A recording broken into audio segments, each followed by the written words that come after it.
This story tells how Sosuke Sato, an 18-year-old boy, saw a bad dream. He dreamed of knights desperately defending their castle from a horde of demons. The forces between them were unequal, and the knights were clearly losing to their opponents. The protagonist could not allow this, and he furiously entered into battle with the demons. The knights were very happy with his appearance. They exclaimed like, "Here he is, this brave hero." In the blink of an eye, he dealt with the demons, but then he was awakened by the barking of a dog. The protagonist realized that he dreamed of that time again. It was 5 years ago, August of his first year in elementary school. It was then that he ended up in another world. That day, one of the girls, Kozumi Shikigami, who lived next door to him, she celebrated her birthday. MC was at a party at her house where a decent number of people had gathered. The girl and the protagonist could be called childhood friends because they had known each other for quite a long time. When she saw MC, she was so genuinely happy that he had come that he was simply amazed. It was not just cute, he even thought that her happiness was a great opportunity to tell her how much this girl meant to him. The protagonist handed her his gift. She opened the box and was surprised. There was a beautiful necklace inside. Kozumi embarrassedly told him that it was a very expensive piece of jewelry, to which the elated MC carelessly told her not to worry about it. He just did twice as much as usual, massaging his grandfather's shoulders, which helped him. The protagonist added that he does not have parents, so this is a normal thing for him. She said that she thought his grandfather was made of steel. Kozumi laughed the whole time and said that she wanted it to be like this forever. And he admired her. The girl thanked him. She added that he was always so kind. She understood that she liked him and that he was in love with her. Suddenly, the protagonist confessed his love for her. He immediately wanted to hit himself in the face for that. She became sad and told him that she was very sorry, let him forgive her, but she could not reciprocate his feelings. Now he understood that back then it was a reckless act on his part. His childhood friend was a beautiful, well-read and athletic girl, and of course, she was very popular with boys. And he had nothing to give her in return. He had nothing to give her in return then, since he was far from the best. The moment she told him that she could not reciprocate his feelings, everything went dark before his eyes, and he ran without knowing where. Kozumi tried to stop him, but it was all in vain. He had a hard day, it was horrible. He cried and ran along the open road. He breakdanced in the middle of the street, and he skinny dipped in the sea, which he reached. And then, he woke up. He realized that somehow he ended up in another world. And naked. In front of him he saw a girl and her guards. She told him that her name was Nico, and that she was waiting for him. The girl asked him to be their hero and save their world. The protagonist turned around and tried to run away from this place. He did not understand where he was, who this girl was. She called out to him, calling him her savior. She needs him to defeat the demon lord. Summoning a hero is the key to saving the world. He is the chosen one. The protagonist, continuing to run away from them, shouted at her to call someone else, a policeman or something. Why him? She called out to him and pointed out that he was in the country of Degriffia, that now was the time for him to show courage and save the girl. He desperately prayed for them to return him to his world. He was just a schoolboy. The protagonist remembered the reason why he was here. He muttered that he just wanted a broken heart. Regardless, he had to accept the new reality. Everyone in this world was praising him. Everyone was saying, "Long live their savior," that a hero was finally born. The protagonist thought that sometimes some things do not matter. He had a special appearance. When he was in a bad or sad state, his face took on the expression of a very mature person. Some thought he always had such a face. Some said that this was the end. He was old, but he was just really, really desperate. After some time, the entire army of this country gathered in the square. The warriors chanted that they would win the war against the demon lord, and they would save the inhabitants of this world. What happened next reminded him of an ordinary manga. These were the days of adventure, friendship, hard work. These were the days of their victories. Despite the fact that there were more and more dangers, the protagonist and his army overcame all obstacles. Tough battles followed one after another. Demons, monsters, the enemy was strong, but they emerged victorious from all the battles. MC thought that he had already experienced enough, but then another monster appeared on his way. He shouted at the protagonist that now his reckless bravery would come to an end. Let him come and take him. The demon called him a stupid upstart. He added that he should prepare himself if he was so brave. Susuke got angry. He always destroyed everything he saw. And this time, this stupid demon was also unlucky, like the others. The protagonist destroyed him. But there were still many battles awaiting him. Sometimes he even fought dragons. He knocked out of them everything they were filled with. And each time his army admired him, they told him that he was very cool and brave. When they decided to attack the demon lord, Nico's confidant assured him that they would take care of her. Ultimately, defeating the Demon Lord took a lot of effort, but MC and his army still won and destroyed this nasty guy. That's how the little boy Susuke became a real hero. Finally, he lived up to his title. The people of the country were infinitely happy that he returned peace to their Degriffia. They idolized him. From then on, he became very popular.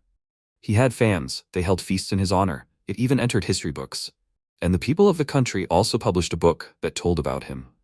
At one of the feasts, one of the villagers shouted at him, saying that he was counting on their hero to save the world. The protagonist answered him that he would try his best, he would not lose to anyone he fought. Their fight was just beginning. Actually, that was how it should have been. But he opened his eyes, and he was very surprised. He was in the middle of the street in his city, completely naked. He did not understand what had happened again. Was he unconscious? The protagonist remembered running away from someone. He thought that he wanted to take a bath, and then what? He looked around and recognized the sandbox from his childhood. As children, they made dumplings out of mud there. Suddenly, MC saw a park. It was a place near his parents' house. So he returned home? Yes, that's right, he was forced to return from another world back to the harsh reality. The protagonist began to lament. What happened to Degriffia? How could he return here after so many years? It seemed to him that he was starting to go crazy. At that moment, a policeman called out to him and asked MC what he was doing here. Susuke realized that it would be difficult for him to explain anything else to the policeman, especially since he was naked. Still, he tried to tell the policeman that he was saving the world and that he was even a hero in some sense. The policeman asked him where and what he did for a living. The protagonist answered that he was fighting dragons, to which he replied that MC should find a real job. Susuke thought that he, who was chosen by people and brought peace to another world, was a tramp with an empty work record book in real life. He, a former hero, never thought that he would have to start all over again and be unemployed. A hero summoned to another world to defeat a demon lord, and a moment later a naked man being interrogated by the police. Of course, they did not understand what he was talking about, and he did not know what would happen to him now. The policeman asked him again what he was doing in the park. His partner assumed that MC was probably a vagabond. He added that he couldn't believe that they had stumbled upon a madman. And the protagonist kept telling them that he wasn't a vagabond, he was the hero who had saved Degriffith from the demon lord. One of the police officers objected to him, saying that the demon lord didn't exist. But Susuke kept telling them that he really did exist, he had seen him with his own eyes. He continued that he could prove it, because he had even killed dragons. The second police officer cut him off, saying that he should be more careful with his expressions. After all, he was talking to the police. He added that the protagonist was a real thorn in their side, and it seemed to him that he clearly had problems with his head. They handed him some clothes and offered him to get dressed. One of the police officers suddenly remembered that the protagonist's name was familiar to him. He remembered the missing person report from 5 years ago. At that moment, his grandfather and friends ran up to them and started to joyfully exclaim his name. They were incredibly happy and couldn't believe their eyes that MC was found. The grandfather asked the policeman if everything was okay with his grandson. The officer reassured him that he was fine, except for his nonsense about heroes. Grandfather told him that he had made everyone worry, but they still couldn't believe that they saw him alive. The protagonist told them all that it wasn't their fault, but why he had returned from another world was still unclear to him. Grandfather grumbled that he should stop pretending that he had been dreaming all this time. It was time for them all to return home. The hero's story ended here, at this place. After some time, the protagonist thought about it. He didn't know what to do. Now he had to live on Earth. He was told to be a hero, and he tried to live up to it. So maybe life on Earth, where there is no demon lord, should be simple. At this time, his grandmother expressed her hope that everything would be fine with their grandson. Grandfather answered her that the protagonist was a good person, everything would be fine with him. MC hoped that in this second life of his, he would find happiness. While everything was fine with him, it would be much easier if everything ended like this. But for now, he needed to gain experience, because he had never written a resume before. Then it dawned on him that he was only 13 years old when he was summoned to another world. He never finished high school, so there were facts that should not be forgotten. It turns out that MC did not receive an elementary education, which meant that all his future education and work were in great question. Sometime later, the protagonist came to an interview at an office. They asked him what skills he had. Susuke told them that he had the skill enhancement technique. It increases a person's physical capabilities, so with its help he can lift heavy things. He also becomes more resilient than the dragon itself. He added that he traveled all over the world to defeat the Lord of Demons, so they can trust him with hard work. He added that he had overcome all the difficulties thanks to his skills, and he was looking forward to using them in their company. The head of the committee told him that he had never finished 8th grade. The protagonist thought that in another world, on the contrary, it was a useful skill. The head asked him if he had any more practical skills. MC was confused. He did not know if he could do anything on Earth except fight, and he could not think of anything better than to tell them that he could make dumplings out of mud. After that, it was already clear to everyone that he would receive a letter of refusal from this company. He read their response and lamented. Did they want to say that their company did not need magic? MC answered himself that they of course needed real knowledge, and not mentions of magic tricks. But you also need to be able to make dumplings out of mud. His grandfather was already tired of listening to his grandson's whining, so he asked him to shut up. The protagonist thought that he would be able to get rid of the new reality, and now his education was dragging him down. Susuke sent out resumes many times. He went to interviews, but he was rejected from everywhere. He thought sadly that in their eyes he was just an elementary school graduate. He received 50 rejections in a row, 50 of his defeats. It was clear to him that finding a job was more difficult than fighting the demon lord. After several attempts, he was finally accepted to work in one place, part-time at a local supermarket. MC cheered up. For him it was a step forward. It would help him live, albeit hard. He was sad. All his friends were going to college this year. Some of them were going to work, and he just couldn't do any of it. For example, his friend Kutch became a doctor. Josie studies at an elite academy. I wonder what happened to his best friend now? He heard that she moved, and for sure, she entered a top college. The protagonist couldn't take it anymore. He didn't want to worry about his surroundings anymore. He was very worried about having to return to Earth.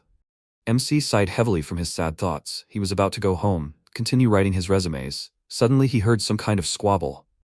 MC saw that several boors surrounded the girl and made fun of her in every possible way. They casually called her a cutie and invited her to go with them, to which the girl categorically refused. She asked them not to approach her and to leave her alone. The bandits mocked her even more, made fun of her. The protagonist realized that the girl needed help. Thinking about how naive they were, he approached them and told them that they were an endangered species in the West. The bandits stared at him in shock. The MC added to one of them not to stir up his deadly storm in the rave era, and that he was going to call the police now. One of the bandits asked him what the hell he was doing here. Why didn't he, an old man, just pass by? The protagonist flared up and told him that he was not an old man, he was just born with such a face. He wondered what was wrong with being an adult. Frankly, it bothered him. Everyone laughed at him when he was like this. The bandits continued to harass the girl. One of them grabbed her hand, offering her to have fun together. She struggled as best she could, but it was all in vain. The protagonist could no longer tolerate all this abuse. He came to the girl's aid. The MC scattered the bandits and freed her. She called out his name, and he was amazed to recognize her as Kazumi, the one he had been close to since childhood, his first love. Memories of that evening came flooding back to Susuke when she told him she couldn't reciprocate his feelings. Right before he was summoned to Degryphia, he confessed his feelings to her, but nothing came of it. At that moment, the girl called out to him anxiously. He saw an even larger crowd of bandits. One of them ordered another to put Kozumi on a motorcycle. Then he turned to the protagonist and told MC that he would have to deal with them. Susuke advised them to get out of here. The bandit smirked at him in response, saying that he would be happy to, but only with the girl. She was on the verge of hysteria. MC shouted at her to wait for him. He would save her from them. He pounced on these Inhumans and began to strike them blow after blow. They squealed that how dare he, that they would show him where the crayfish hibernate, but the protagonist was already unstoppable, and the bandits flew in different directions from his blows. There were too many of them, and the girl wanted to warn him that they were surrounding him. And although he really wanted to help them, he understood that everything had changed. This was not Degryphia, and not the world where it was easy to be a winner. But if he tried, he could make everyone around him fear him. The protagonist redoubled his efforts, but this time and in this world, the forces were not on his side. Defeated, MC lay and thought that he was a hero. But what now? The Venom Gang mocked him, saying what a weakling he was. Let him never cross their path again, otherwise everything would end even worse for him. Kazumi ran up to him. Expressing her regret about what happened, she helped him sit down. He told her that it had been a long time since they last saw each other. She agreed with him, and they both fell silent.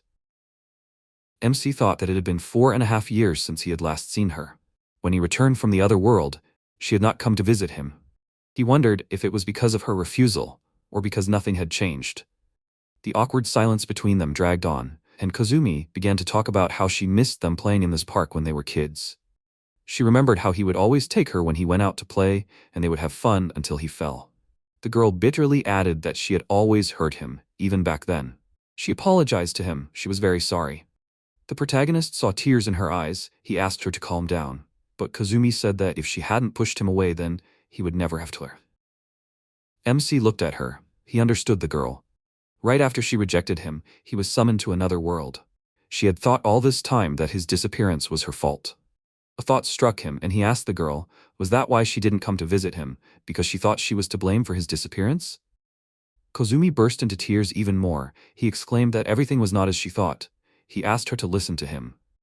MC was silent for a moment. He wanted to explain everything to her, but when he told others about where he was, no one believed him. Still, this issue had to be resolved here and now, and he decided to take a risk. The protagonist told her he didn't know whether she would believe him or not, but on that day he ended up in another world. At that very moment, someone called out to Kazumi. The guy approached them and asked her who the handsome guy next to her was, her friend? Without waiting for her answer, he extended his hand to the protagonist and he introduced himself as Anado Yoshiya.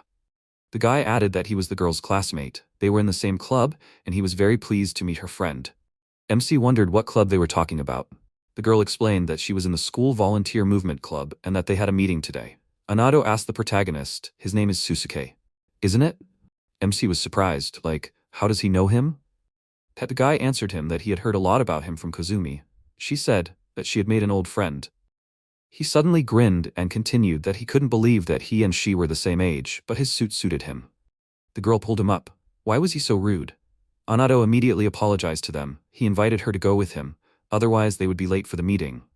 The guy took her away, but she offered the protagonist to meet them again and talk properly. She would listen to him.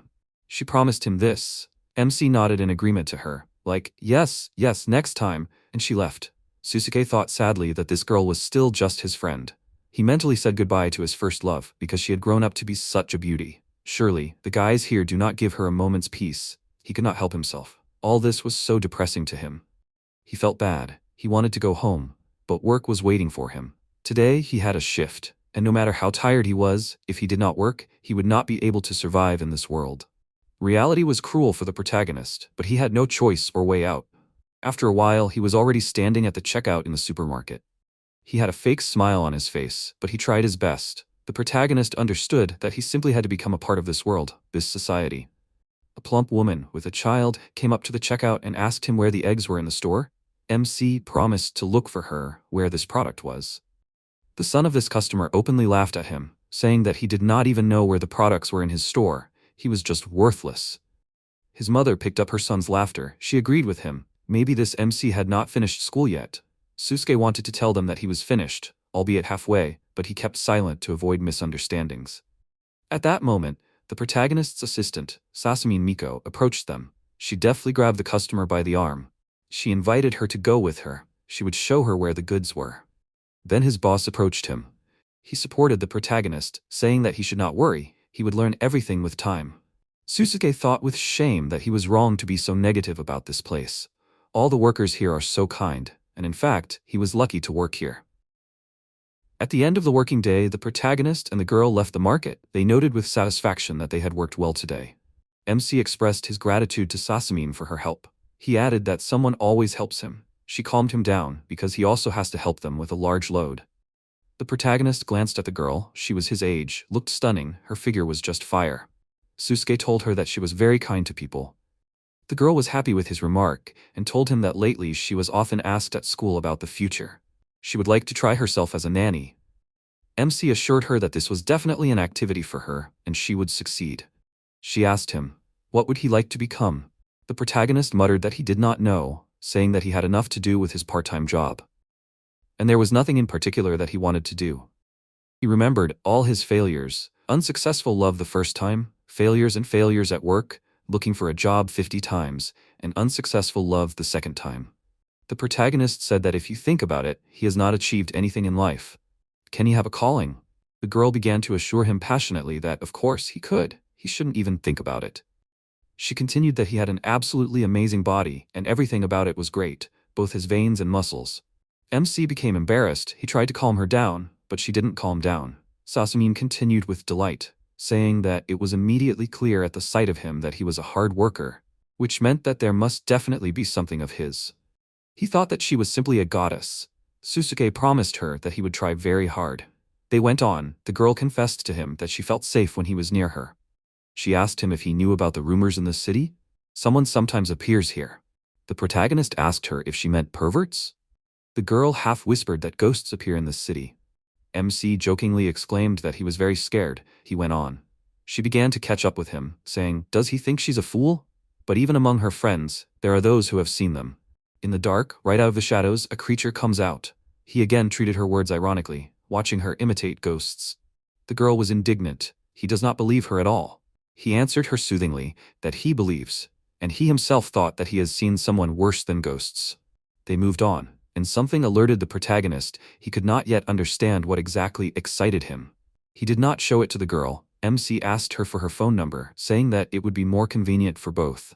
She joked about him, that he has a push-button phone, like an ancient mammoth. Susuke objected to her that he is very comfortable with it and he still cannot change it. The protagonist said goodbye to the girl. He thought about ghosts. Yes, this cannot be, but he had a feeling that somewhere nearby there was a demon. At least definitely some kind of creature that owns magic. And this city has similar feelings. He noticed it when he returned from that world. But why are they here, and especially so close? He didn't understand what was really going on in this world. But now he understood why Sasamina didn't want to go home alone. Her mother was supposed to meet her, but she couldn't come. That's why she asked him to walk her home. The protagonist noted that then, either he or the boss would have to walk the other workers home. He caught a strange feeling of magic like never before at night in the city. MC felt that there were two of them. He still couldn't understand what was going on here.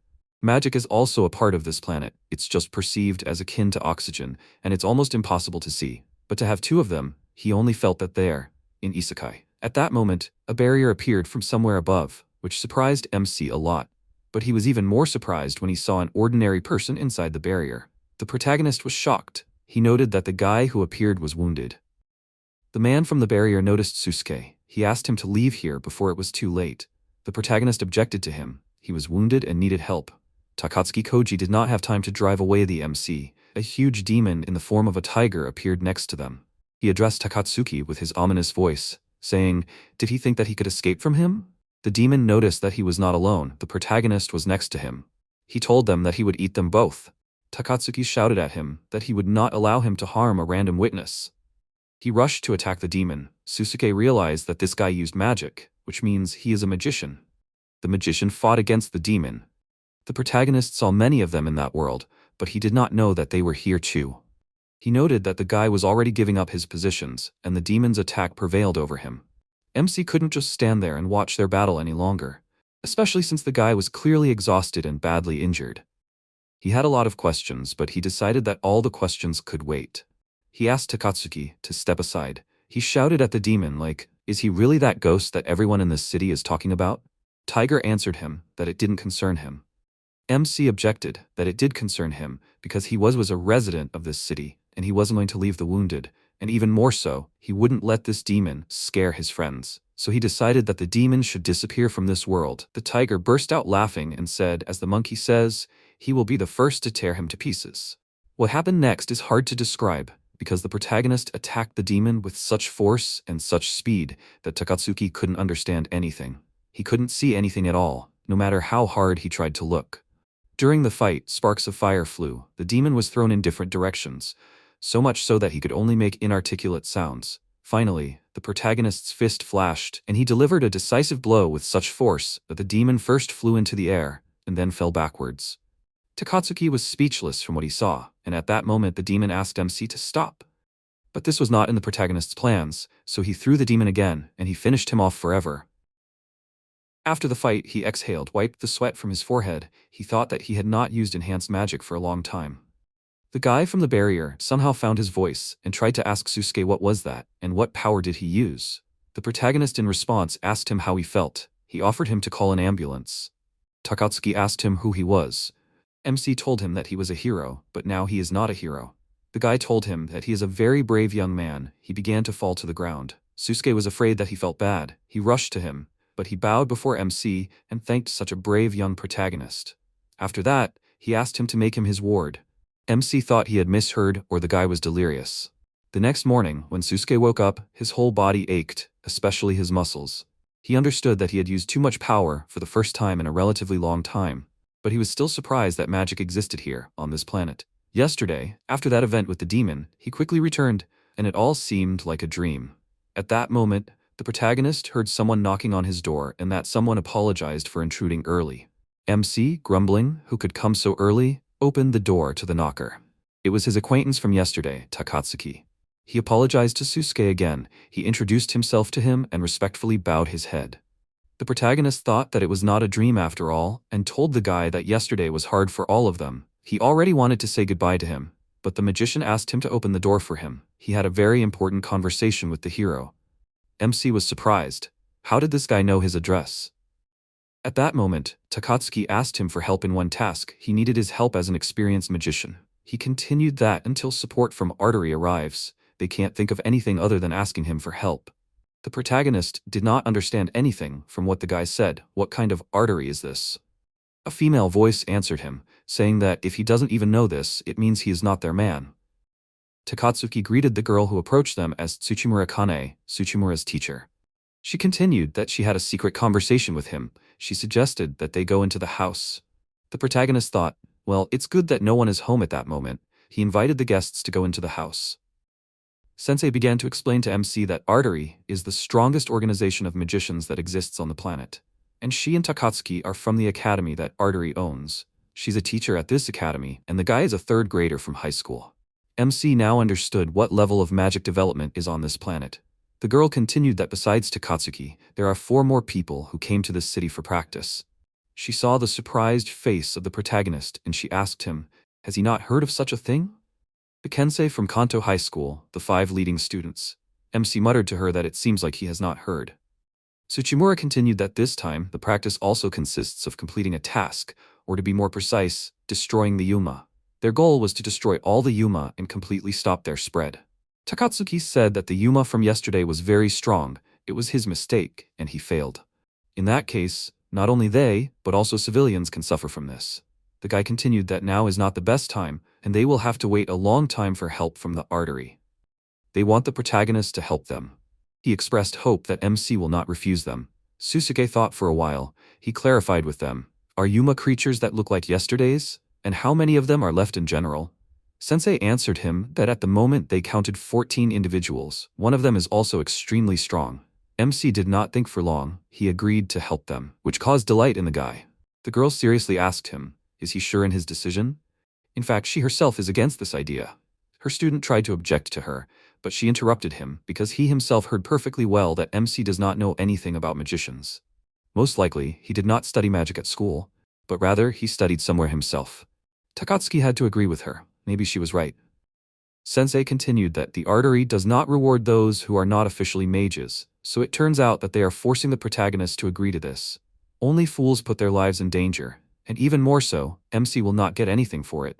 The protagonist answered her that she is deeply mistaken, at least about him. He is a completely different person than she thinks. He had a fleeting thought that he did not even study magic in this world. But out loud, he continued saying that yes, she is right, he practically does not know anything. From their side, he looks like some kind of unfinished mage, but he does not care at all. Because of these creatures, his family and friends can suffer. He does not want to live knowing that they are in danger. He will fight, and they will see his strength. Tsuchimura noted his confidence with satisfaction, and her student was delighted with his determination. The teacher said that they were not in a situation where they had a choice, so she expressed her joy at their cooperation. The protagonist reciprocated her feelings. His visitors left, and he was left in his thoughts. The earth, the world, full of cruelty and injustice, he always thought that he would never need the power of a hero. However, he can fight and protect the people dear to him. And if he can, he will definitely do it. The protagonist went to meet his new allies, warning his family that he would be late today, so that they would not worry about him. Out of nowhere, Takatsuki appeared in front of him. He apologized to him for making him wait. The guy asked if MC had called his family. Was he worried about them? Susuke answered him that this was a common thing. There was nothing surprising in it. The academy student suggested that he move on. They meet in the same park. He suddenly asked MC, Had he thought about his request to become his student? The protagonist remembered that the guy asked him about it, but he refused because he was lazy. Takatsuki asked him upset, is he so weak? Is that the reason? Maybe it's all about his age, and he needs to become like MC?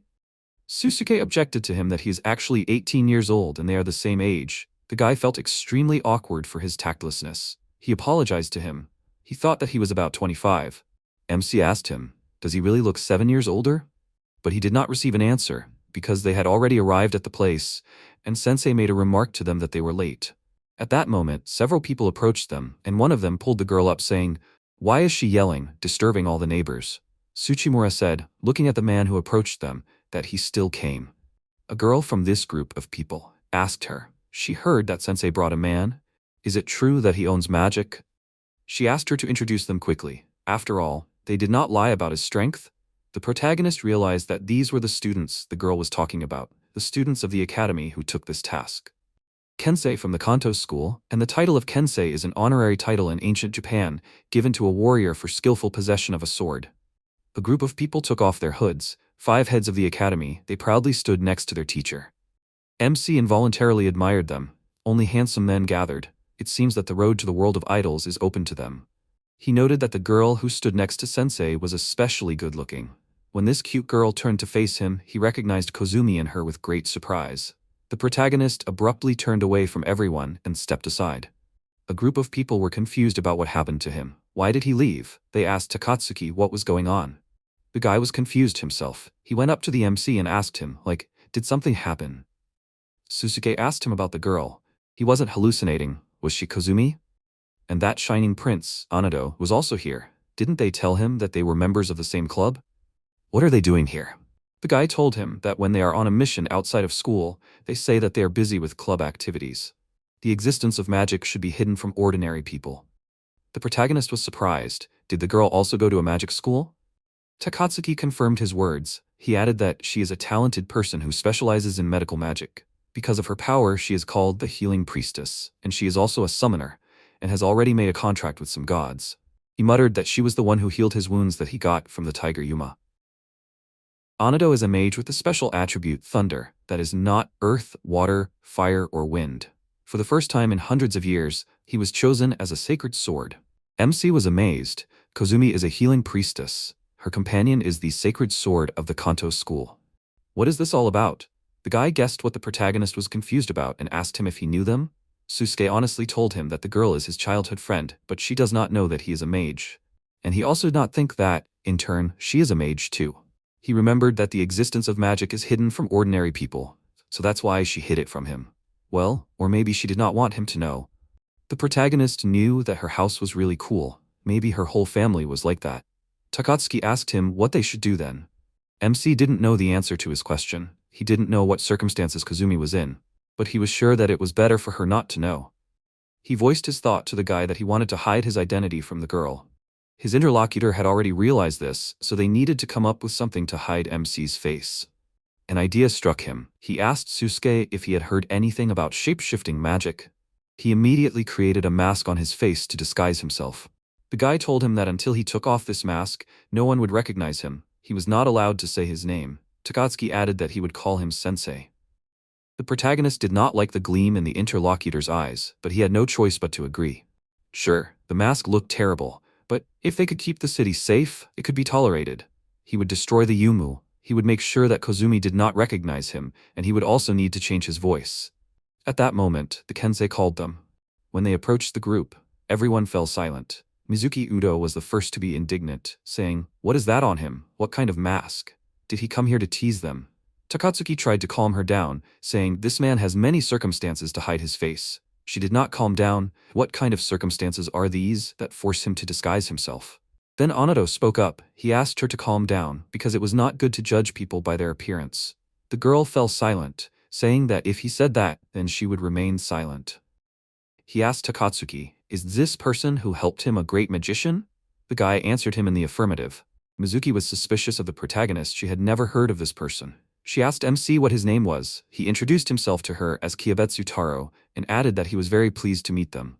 The girl was indignant, saying, "What kind of performance is this?" The protagonist answered her that his favorite dish is chikuden ni.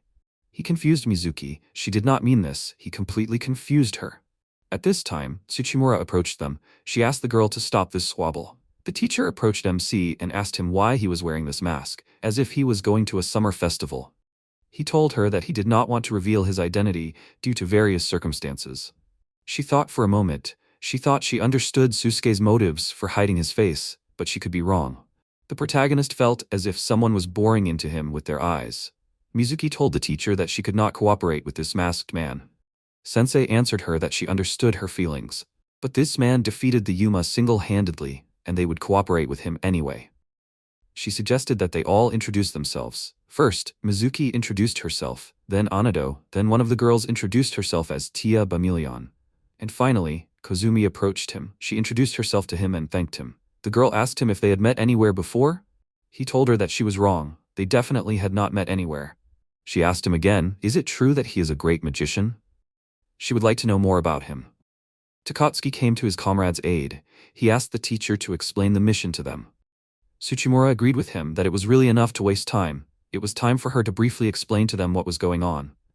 She divided them all into two groups. The first group, Takatsuki, Mizuki, Tia, and the protagonist would go to the slope. She and the rest would go to the suburbs. Everyone would search for Yumu and destroy them as soon as they found them. If anything happened, everyone would let everyone know. In any case, let them try not to die. She headed out to the suburbs, and her group followed her. Takatsuki called the protagonist along. He addressed him as Sensei, but that MC asked him not to call him that. Kozumi thought sadly, why did Susuke do that? She recognized him from the very beginning of their meeting in the park.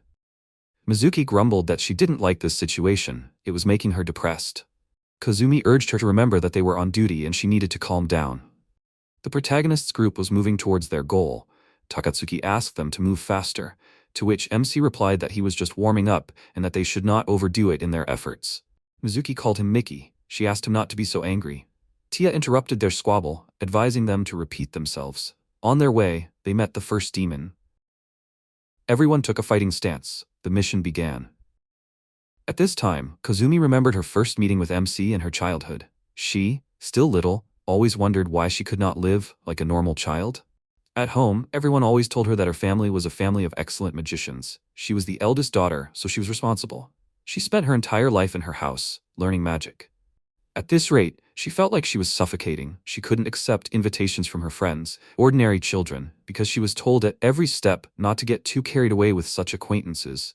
If anyone found out about her magic, she wouldn't be allowed to play with her friends anymore. One day, she couldn't stand it anymore and ran away from home to the park. The girl ran and thought about how she hated everyone, dad, mom, grandpa, everyone. After all, she's just an ordinary child. She wants to play with her friends. She cried bitterly when she saw a boy in the sandbox. The girl was amazed at how serious his face was playing. She went up to him and introduced herself, apologizing to him for disturbing him. Kozumi asked him what he was doing. He told her that he was making mud balls. He showed her what he had made. She was genuinely surprised to see an even, smooth ball of mud in his hand. She had never seen anything like it. The protagonist explained to her that in order for the balls to be so smooth, she just needed to lick them. She was amazed, like, do you need to lick dirt? It took her some time to learn how to make them. The girl suggested that they make them together, to which Susuke replied that if she wanted, she could just watch today, and they would try tomorrow at the same time. She was very happy. She promised him that she would definitely come. But he suddenly said that he would not be able to come tomorrow. Kozumi burst into tears from his words. He was confused, and people were already looking at him sideways as if he were a maniac. The protagonist rushed to calm her down, saying, he was joking. He was just joking, to which she replied that she hated mean lies. He was very sorry, and he promised her that he would not lie anymore. She asked his name. He introduced himself to her as Susuke. This is how their very first meeting happened. Her thoughts were interrupted by the teacher. She pointed to a shadow near the lamppost. The girl realized that the Yuma was here, next to them. She was about to deploy the barrier with her magic power, but then Anado entered the battle. After defeating the Yuma, he asked the girl if she was okay. Tsuchimura noted that he used lightning magic and that he was very fast, to which he replied that the local Yuma were just targets for him, and there was no need to use the sacred sword. The teacher told them to stay alert. She didn't know where the strong Yuma was. Anado told Kozumi that it was unusual for her to be distracted during a mission, but it was okay. He would protect her. She apologized to him, but she couldn't admit that MC was on her mind. She didn't know what had happened to him, but she wasn't going to stay away. She wanted to face the truth and talk to him. The first group was fighting the demon at that moment. Takatsuki shouted to Tia that it was her turn. The girl used bind magic. Mizuki said that it was time for them to finish this, and used splitting magic. When the Yuma was finished, she said that it was a worthy opponent. At that moment, the protagonist appeared with clenched fists, but the girl stopped him, saying, "What is he doing? It's already over. Let him relax." MC objected to her that he did nothing. Takatsuki took the initiative.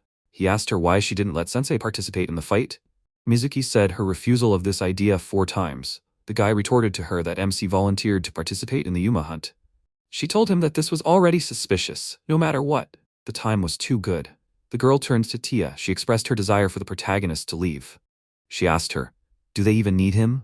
A medium-sized Yuma can be defeated by 10 normal magicians. But what about them?" The 3 of them easily defeated him. Tia cooled her ardor by saying that a high-level Yuma had appeared, which they were no match for, so they needed a strong ally. The girl had to agree, but she set a condition for him to help from afar. MC objected to her. He can't help from afar. He's good at magic that strengthens the body with magical power, but he's not very good at releasing magic, so he can't help them from afar. Mizuki flared up again. Is he serious? Isn't releasing magic the most basic thing? She can't believe it. How can he not be ashamed? The protagonist thought that he was also told this in another world, but the girl was right. There was nothing to say to that. Mizuki couldn't calm down that they shouldn't hire wandering magicians. She turned to Takatsumi. Was he the one he was talking about as the most powerful magician?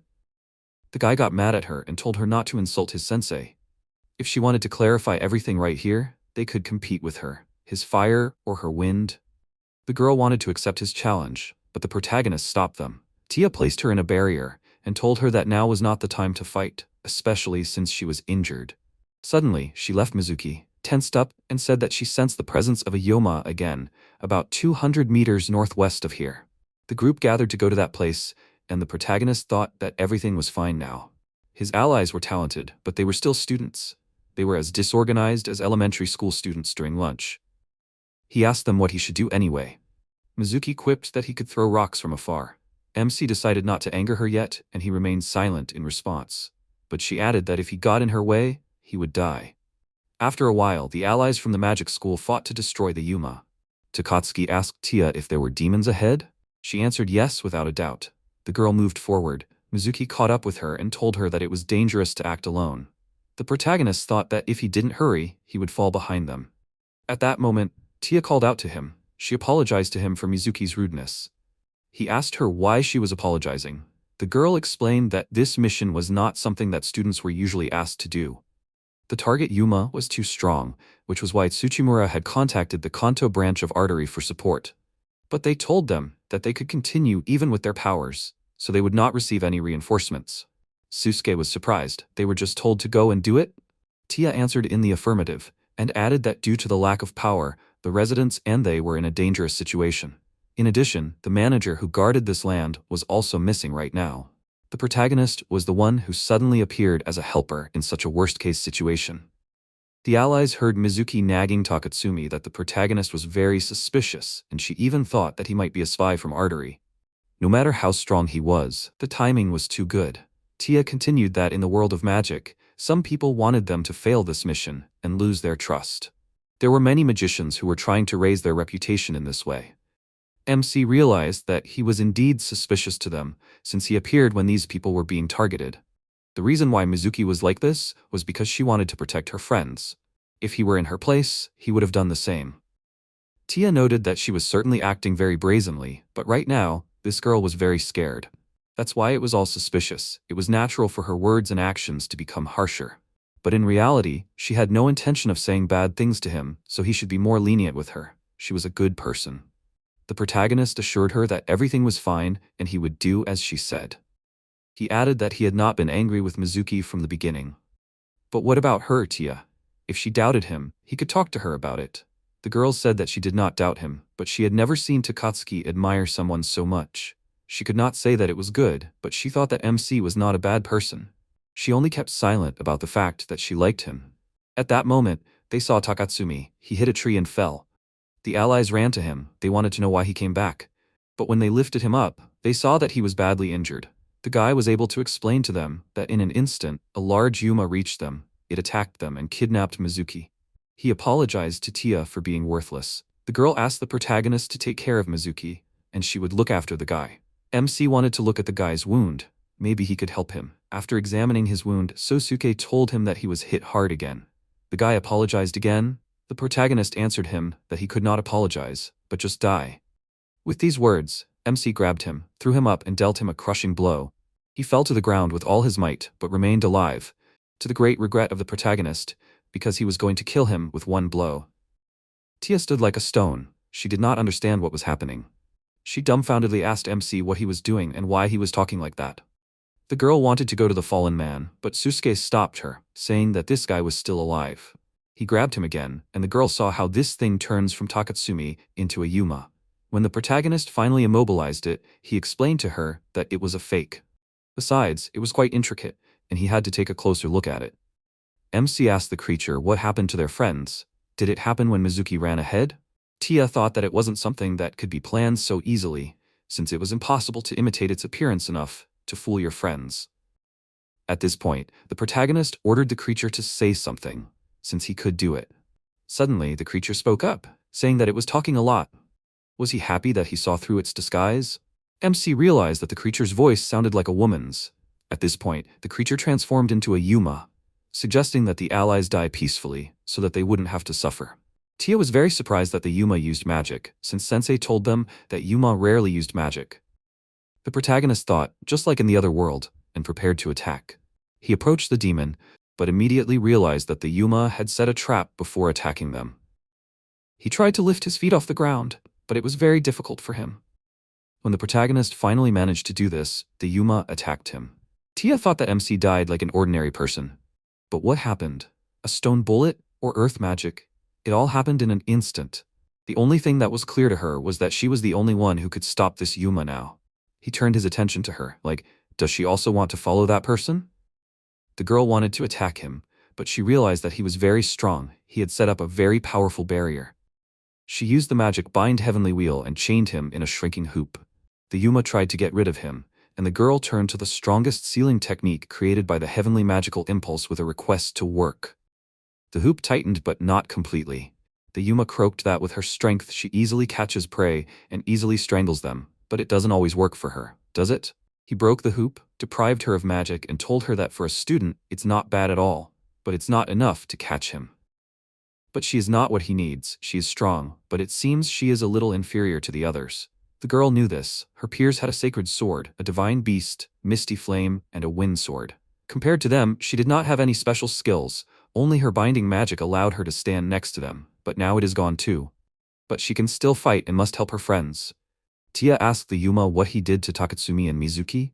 He told her that he does not remember what he did to them. Perhaps they are no longer alive. She got angry and used the magic strengthening against him, but he threw her away like a feather. Yoma told her that everything was useless. She could not do anything to him. The girl thought in despair. Why can't she do anything? Her friends are in danger, and she is useless. Why can't her power help anyone? Tia mentally asked her friends for forgiveness. Yoma came closer to her and advised her not to be upset. She will not feel anything, and stretched out his paw to her. The girl screamed with all her might and closed her eyes. She gathered her last strength into a fist and pounced on the monster. All her hatred was in this blow. Someone's strong male hand got ahead of her and hit the monster. The blow hit Yoma right in the head. He flew head over heels to the side. The blow was so powerful that the monster braked with its claws and sparks flew in different directions. MC stood confidently on his feet and called the monster a monkey. Yuma made sounds of rage. He wheezed. The protagonist confidently said that a lot of time had passed since he was sent flying with the same blow. Was the monster surprised to see the enemy? Was Tia also surprised to see Taro-san in front of her? The monster did not understand why the man was still alive. He should not have been able to take out the stone pillar. The protagonist confidently asked, what kind of power was that? Yoma thought he killed MC. Taro-san was confident in the power of his blow, but a lot of time had passed and he did not have time to warm up. He beckoned the monster with his hand, calling it to attack, and called the monster mincemeat. These words angered Yoma. He rushed to attack and shouted for the man not to be arrogant. MC stood waiting for the monster to approach so he could deliver a series of blows. They got mixed up in the fight. A couple of moves and the monster flew to the side. All 4 of its legs were torn off. It roared in pain. Tia was surprised at what she saw. The man in front of her was strong. MC wanted to ask the monster where Takatsuki and Mizuki were. He waited for an answer. In response, the monster wheezed that they fought with his comrade. With the mantis they defeated and washed themselves in its return blood. All of them are unknowingly lured to a certain point. MC pressed his foot on the monster's throat. Yoma laughed with all his might. Did the protagonist really think that his friends were alive? They were clearly inferior to him in strength. Taro-san pressed hard on the monster's throat so that blood sprayed out. He asked Tia if she could stand up. Somehow, Tia stood up and walked up to MC. She asked what he was talking about with Yoma, but received no answer. MC was sure that they should destroy everyone, but he didn't know where to go. The protagonist regretted not asking the monster for directions. He could feel it, but he didn't know the exact location. Tia encouraged him that everything was fine. She concentrated and said that she could feel the way, so they could quickly get to their friends. MC commanded to move out. Takatsuki and Mizuki were waiting. Tia mentally thanked him for telling her the way. After all, this person was not someone to be suspected. She asked Taro-san his name. She demanded the real name of the person who saved her life. Not knowing was a shame for her. She pulled MC's clothes like a little capricious child. The protagonist asked not to ruin his clothes. He did not understand why she was bothering him. Something fell from the sky right into his hand. MC held the object and felt an image that came to him in a vision.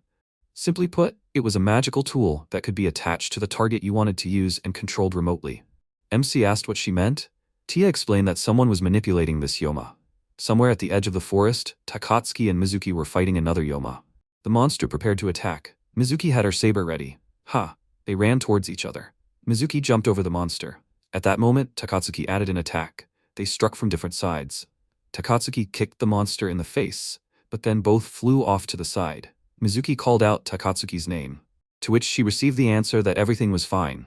And at that moment, the monster laughed. Takatsuki didn't understand what it was. The monster was incredibly strong. Mitsuki couldn't believe that there was such a strong opponent here. She hoped that Tia and Kyabetsu were safe. In any case, we need to go back as soon as possible. Takatsuki mentally called out to Sensei. He prepared to attack and concentrated his power in his hands. He wanted to distract the monster and ask Mizuki to come back. Mizuki didn't understand what he was talking about. She wanted to do everything herself. She asked him not to come near. A new fight. Takatsuki tries to stop her. At that moment, the protagonist runs past at great speed. He grabs Mizuki by the cloak and holds her in his hand like a little kitten. With his other hand, he delivers a crushing blow to the monster right in the chest. The monster was torn into thousands of pieces. Mizuki is surprised by what happened. Takatsuki doesn't understand where Kyabetsu came from. He wonders how Mizuki is feeling. Takatsuki admires the strength of the punch from Sensei. MC wonders what kind of vocabulary from elementary school. Tia calls Mizuki by name and asks if she's okay, to which she receives the answer that everything is fine. When everything calmed down, the senior comrades appeared. Tsuchimura praised the guys for working hard. She thanked everyone for their hard work and said that this is the end of the mission. Tsuchimura told Taro that he worked hard and it seems he is quite a strong person. MC scratched the back of his head and modestly agreed. Kozumi peeked out from behind Tsuchimura's shoulder with interest. But the protagonist ran away at that moment and shouted that he had a part-time job tomorrow. Kozumi did not understand what was wrong with him and why he did not even say goodbye. Takatsuki said that Sensei is silent and uses force instead of words. For him, this was the ideal image of a magician. Anato was surprised by what was said because Sensei was wearing a tracksuit. MC ran and thought that he was almost found out. He was too carried away by the battle. After all, Kozumi could recognize him. Kozumi stood thoughtfully and watched the protagonist go. Somewhere in the center, Tia finished her report. She handed it to Tsuchimura and reported that the total number of Yoma they defeated was now 7. Tsuchimura said that this was excellent work. This was what she expected from her students. She was proud to be their teacher. Tia cried and said that it was all thanks to Taro. If not for him, they would not have won the battle. Takatsuki supported Tia and said that MC saw through the Yoma's ability to mimic and struck first. Mizuki sat on the bed and was angry at the monkey Yoma.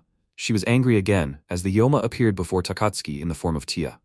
But how did they figure it out? Mizuki apologized for butting in. She said that Tia was cuter and smelled more flowery. Tia said that Mizuki was also amazing, but she didn't want her body smelled.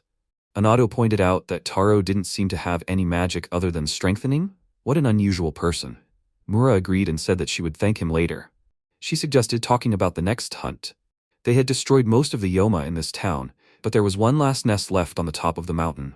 It was a huge threat. Tia agreed with her teacher and said that she had also sensed a humanoid Yoma. She had never seen one like it before. Everyone in the room thought about it. Tsuchimura said that the new Yoma was barely moving from there, but if it reached the town, it would cause a lot of damage. They would destroy this Yoma tomorrow night, and that would be her last mission in this town. Sensei turned to Kozumi and said that she understood why she was not feeling well, but asked her to keep her mind under control. Kozumi agreed. The guys talked about how this would be the last big job and they would definitely do it. Only Tia felt that it would be a big Yoma. He would probably be a much more formidable opponent than the monkey Yoma. Tsuchimura wondered if they would be able to win. Besides, that person would not be participating in this mission. Everyone was very surprised. Tia asked what this meant. Everyone was sure that he was necessary to ensure the success of the mission. Tsuchimura thought about it and said that there was a reason, but it was better for everyone not to know. That person's past could affect everyone's career. Everyone was surprised again. How is this possible? Mizuki did not like that Tia and Takatsuki were very favorable to the person. She was sure that everyone should trust Sensei. She turned to Kozumi and asked if she could ask her parents for help. Kozumi apologized and said that her father and mother were currently abroad and her grandfather was also away. Takatsuki said that it was a terrible time. Anado turned to Tia so that she would not be so gloomy. Everything is fine. If they work together, they can do it. Tsuchimura asked Anado about the fact that he has not yet fought the Yoma monkey. Tia's binding could only hold for a few seconds, and Takatsuki and Mizuki could only restrain it. Anado was surprised by this, but this did not mean that they would not succeed. If they worked together, they could do it. Tsuchimura said that she was with them. There was no need to worry about anything. They were her students, and she was sure that everything would work out for everyone. Everyone agreed with Tsuchimura-sensei's words. Everyone focused on the upcoming battle. They parted ways for today. The operation would begin tomorrow at midnight. No one should be late. Anado told Mizuki that no matter what happened, he would protect her. Tsuchimura asked Tia to stay for a while. They needed to talk. Tia asked what happened. The teacher asked about the Yoma monkey that Tia had fought with the man. It seemed to be very special. Was there anything unusual other than facial expressions? Maybe it has something to do with the big one. Tia replied that there was nothing unusual. They stared into each other's eyes. Tsuchimura apologized for keeping her. Tia bowed and left. Tsuchimura sat on the couch and lit a cigarette. She was sure that the habit of not talking much made emotions easy to read. She was worried about the future. The protagonist carries a lot of heavy boxes at work. His muscles hurt again, probably because of the recoil from the power-up. He trips and falls. The girl who is walking in front of him asks if he is okay. Is it painful? MC said that it hurts and apologized to Sasmin-san. She extended her hand to him to get up. At that moment, she notices that the protagonist has big hands. She becomes embarrassed. MC is surprised. Maybe she is uncomfortable with it. She felt sorry for the protagonist and said that if he was feeling unwell, he could leave early. Sasmin asked if he should talk to the manager about it. MC said that he was fine. It was just muscle pain. The girl looked at the protagonist with wide eyes. She knew that MC was working hard and asked him not to overdo it. On the way home, MC thought about how he was a former hero who quit his job because of muscle pain. He was pathetic. He should train his muscles, because he didn't know when Yoma would come again. At the doorstep of the house, his grandfather met him and asked why he came back so early today. The hero explained that he had to leave early. But now he was fine. It was just muscle pain. Grandma was sitting in the room and eating a flatbread. She felt sorry for MC, because it must be hard for him. The protagonist said that he would just sleep a little and everything would be fine. Grandma said that MC had guests. The protagonist was tormented by the question of who came. Is it a polite, handsome guy? Or is it a cool teacher who constantly smokes? Grandma said that he was wrong in his guesses. Kozumi-chan came to visit. She was waiting in his room. MC became worried.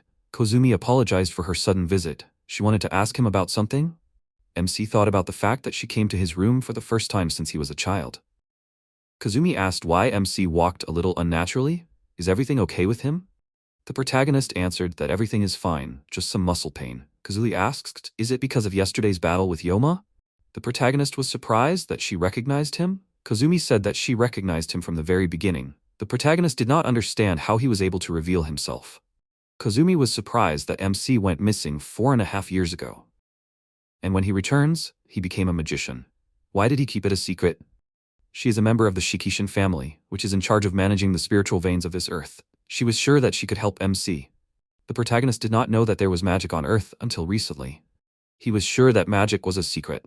That's why he did not even suspect that Kazumi was a mage too. So he kept quiet. He thought that she would not believe him. Kazumi could not understand why he wore a mask and why he acted like a different person. The protagonist apologized and said that he did not want to lie. Meeting her there was unexpected, and he thought that she wanted to hide everything from him. Kazumi asked where and what MC had been doing for the past 4.5 years. She could not understand how he learned magic. The protagonist frowned and said that it was a long story. He remembered the time in the country of Degryphia, where he was asked to defeat the Demon King and save the world. There, he saved the world and became a hero. No one would ever believe in the inexplicable event he experienced. And in this world, the police teased him and didn't want to hire him. He really wanted the magicians to believe him. They were fighting the Yoma. Maybe they had the same strange experience as MC. Kazumi agreed. The protagonist was sure that she wouldn't laugh at him and would believe his story. He thought about it and decided to tell her everything. She was surprised that she would hear everything. To be honest, she was very excited. The protagonist apologized for making her worry. Kazumi said that she was fine. The protagonist began his story about how, in fact, he had been in another world for the past 4.5 years. He became a hero there. The princess from that world called him for help. He met new good friends there. The master made him go through harsh training. It was really hard for MC to defeat the Demon King, but he became a hero. He became one of the greatest people in history, and his name was included in textbooks. In that world, they made a picture book with MC in the lead role. How he wished he could show her that book. When he returned to Earth, he had nothing. Kazumi stopped him. The protagonist was surprised. What was wrong? He could tell her everything in more detail. Kazumi was indignant that she did not come here to listen to fairy tales. The protagonist was very surprised. She did not understand why he was lying. MC realized that she did not believe him. Kazumi said that over the past 4.5 years, many people were worried about him, family, friends, and of course her. She desperately looked for him, even used magic. But even so, she could not find him anywhere. She no longer knew what to do. She was worried if he was safe. She was scared. He left without saying anything. Was it selfish of him? And now he is trying to deceive her by telling fairy tales? The protagonist called her name and said that he understood everything. Everyone welcomed his return with joy, but he was sure that they had had a terrible time by then. He was a hero in another world, but suddenly disappeared on Earth. It was the act of a selfish person. He did not even think about it and clenched his fist in anger. He knew that she was right. Kazumi said that she was really happy when he came back. At first, everything was just fine because Kusakun was safe. However, she could not ignore the magic. She wanted to talk to him, but he began to deceive her. MC explained once again that he was not lying. He really was summoned to another world. The protagonist asked about her using summoning magic, right? Wasn't that the same power with which he was recognized in another world? Kazumi said that it was impossible. Only non-human beings respond to the summoning. Mages cannot summon people. Another world, as he said, does not exist. Isn't this the common sense of magic? If he was a real mage, he should know this. MC started getting angry and asked about how it was such an incredible story, even though he was actually summoned to another world. Even if she was a mage, common sense was different between Earth and another world. He didn't have earthly common sense. Everything was useless. MC was angry that no matter how many times he told her the truth, he couldn't convince her. He didn't understand what to do. MC sked. Kazumi asked what happened. The protagonist said he was very sorry and asked to forget the whole conversation today. He ran away from home for no serious reason. Did he hope that she would see that? It was the only way to end the conversation. He had nothing else to say. Kazumi asked if he thought it was rude to the people who cared about him. MC agreed, because that was why he trusted her. Kazumi thought that it was not convincing at all. She didn't understand what was wrong with him. She asked him to stop joking and talk to her honestly. She didn't understand where he got such strength from. MC hit the wall and couldn't really explain anything. It was his own problem. It wasn't about Kazumi at all. She thought of him as a person who had nothing in common with Kusakun. The protagonist yelled at her not to leave, that he was not a bad person. Kazumi stood facing the door and didn't want to look at MC. Today she learned the fact that Kusakun didn't want to tell her anything. She decided to leave. The protagonist called her by name. Was this whole situation abnormal for her? Kazumi replied that she couldn't tell everything. She asked him if he had done anything in the past 4.5 years that he couldn't tell people. He didn't understand what she meant. Kazumi replied that it wasn't Kusakun's nature to lie to keep people away. So she just wondered if there were some circumstances. Maybe he had done something bad? This misunderstanding made MC lose his temper. He screamed. What was she even talking about? He wanted to go home. He missed his family. He wanted to see them too.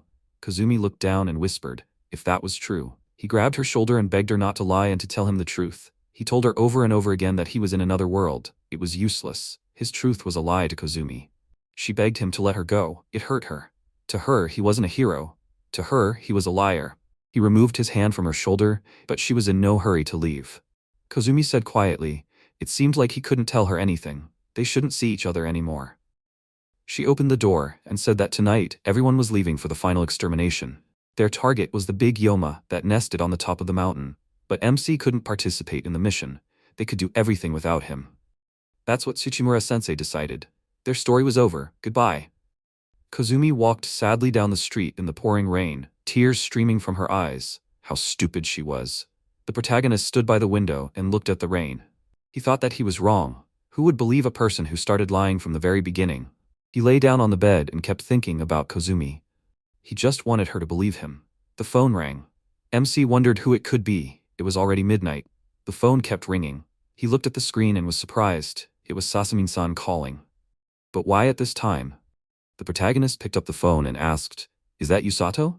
The voice on the other end asked, wasn't MC looking at the display? That's why he thought it was Mika-chan. The protagonist answered decisively so that the voice would remember and not dare to talk about her like that. The voice on the phone asked how much MC idolizes Miko. The protagonist sat on the bed and didn't understand what was going on. Was the person on the other end of the phone familiar with Sasamin-san? Moments like this are really annoying. MC said that he didn't know who it was calling. He asked if the person on the other end knew what time it was, and if it was a prank, then MC should go to bed. The unknown person asked the hero to wait and not to be so impatient. The protagonist tensed up. The unknown person added that he did not have time, so he would tell everything in a few words. Those who went hunting for Yoma are in danger. The reaction at the top of the mountain is weak in all directions. It's probably not Yoma there. MC was afraid for his friends and asked the voice to explain what the conversation was about. He didn't understand who was calling. It was someone who called MC the hero. Why was he on Earth? The voice continued to say that in any case, there was no doubt that something had happened. Moreover, someone was hiding everything. The voice added that he had said everything and asked not to worry about anything. He had simply returned MC's debt. The protagonist shouted into the phone asking him to wait, but in response he only heard the words that if he touched Miko even once more, the unknown person would kill him. When they approached the foot of the mountain, a storm was already beginning. Tsuchimura was walking first, as usual, holding a cigarette in her mouth. She said that they needed to climb to the top of the mountain. There they would get rid of the last Yuma. Takatsuki confirmed her words. The entire team of 5 of her students followed her. Tsuchimura level 66, a top-level mage class, no special skills, good at engineering magic. Anado Yoshi level 40, first-rank mage class, special skills are thunder magic, holy sword summoning.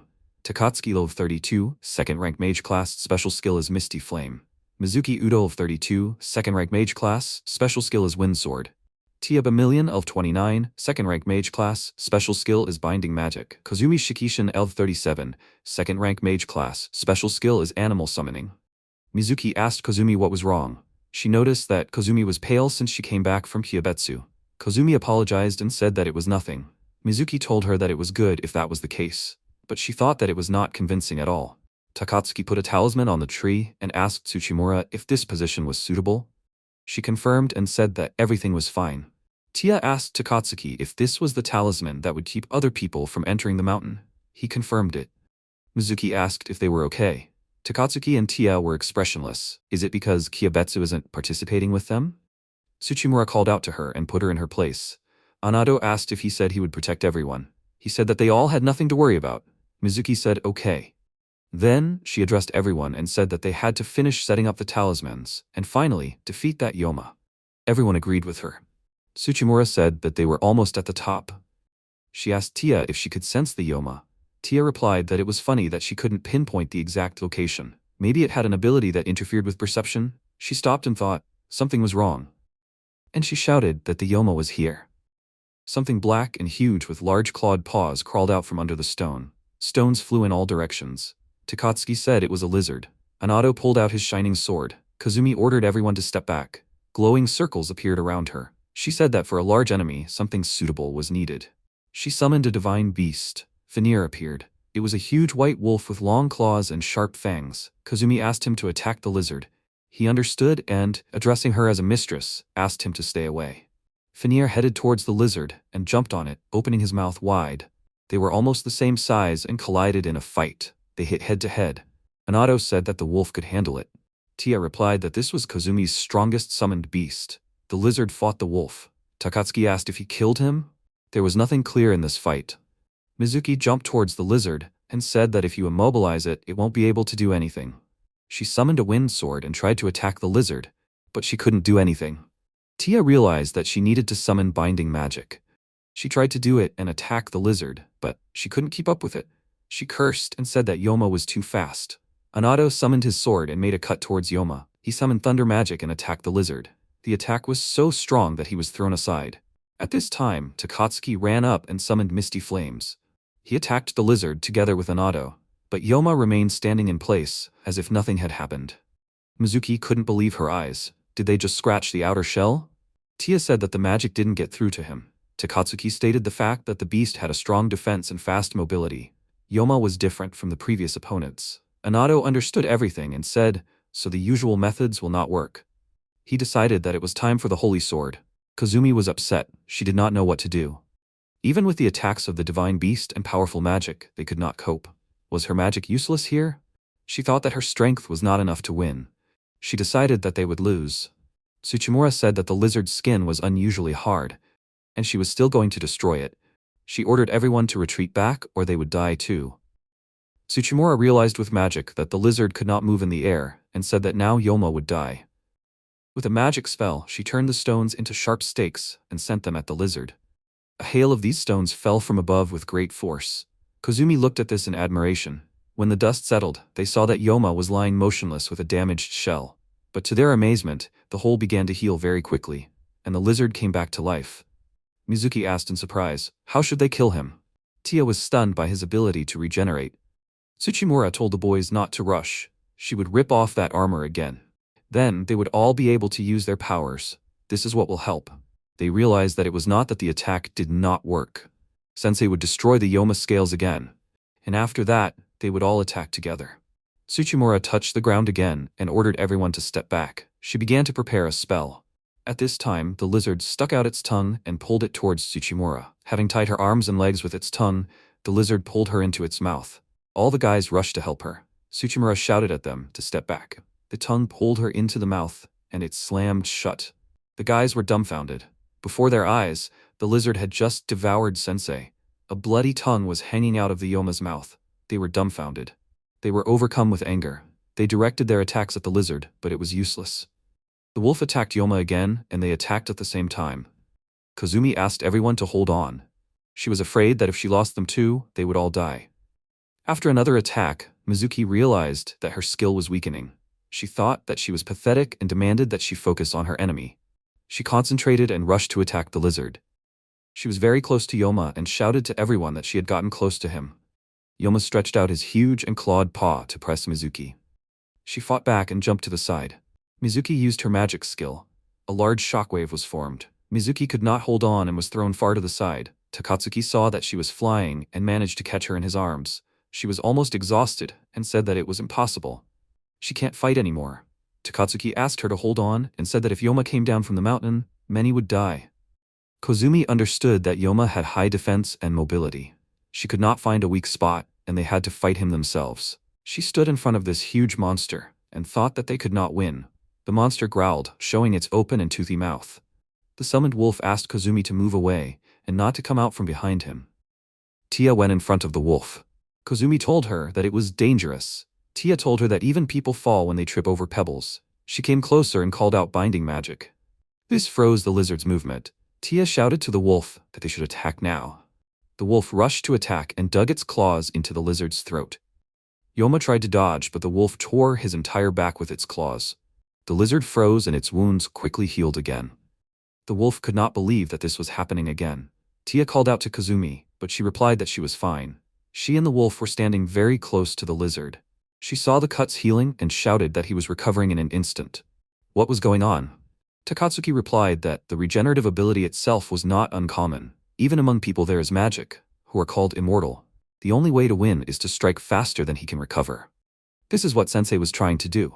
Mizuki confirmed his words and said that only one person can do this. At this time, Anato was preparing to use his magic.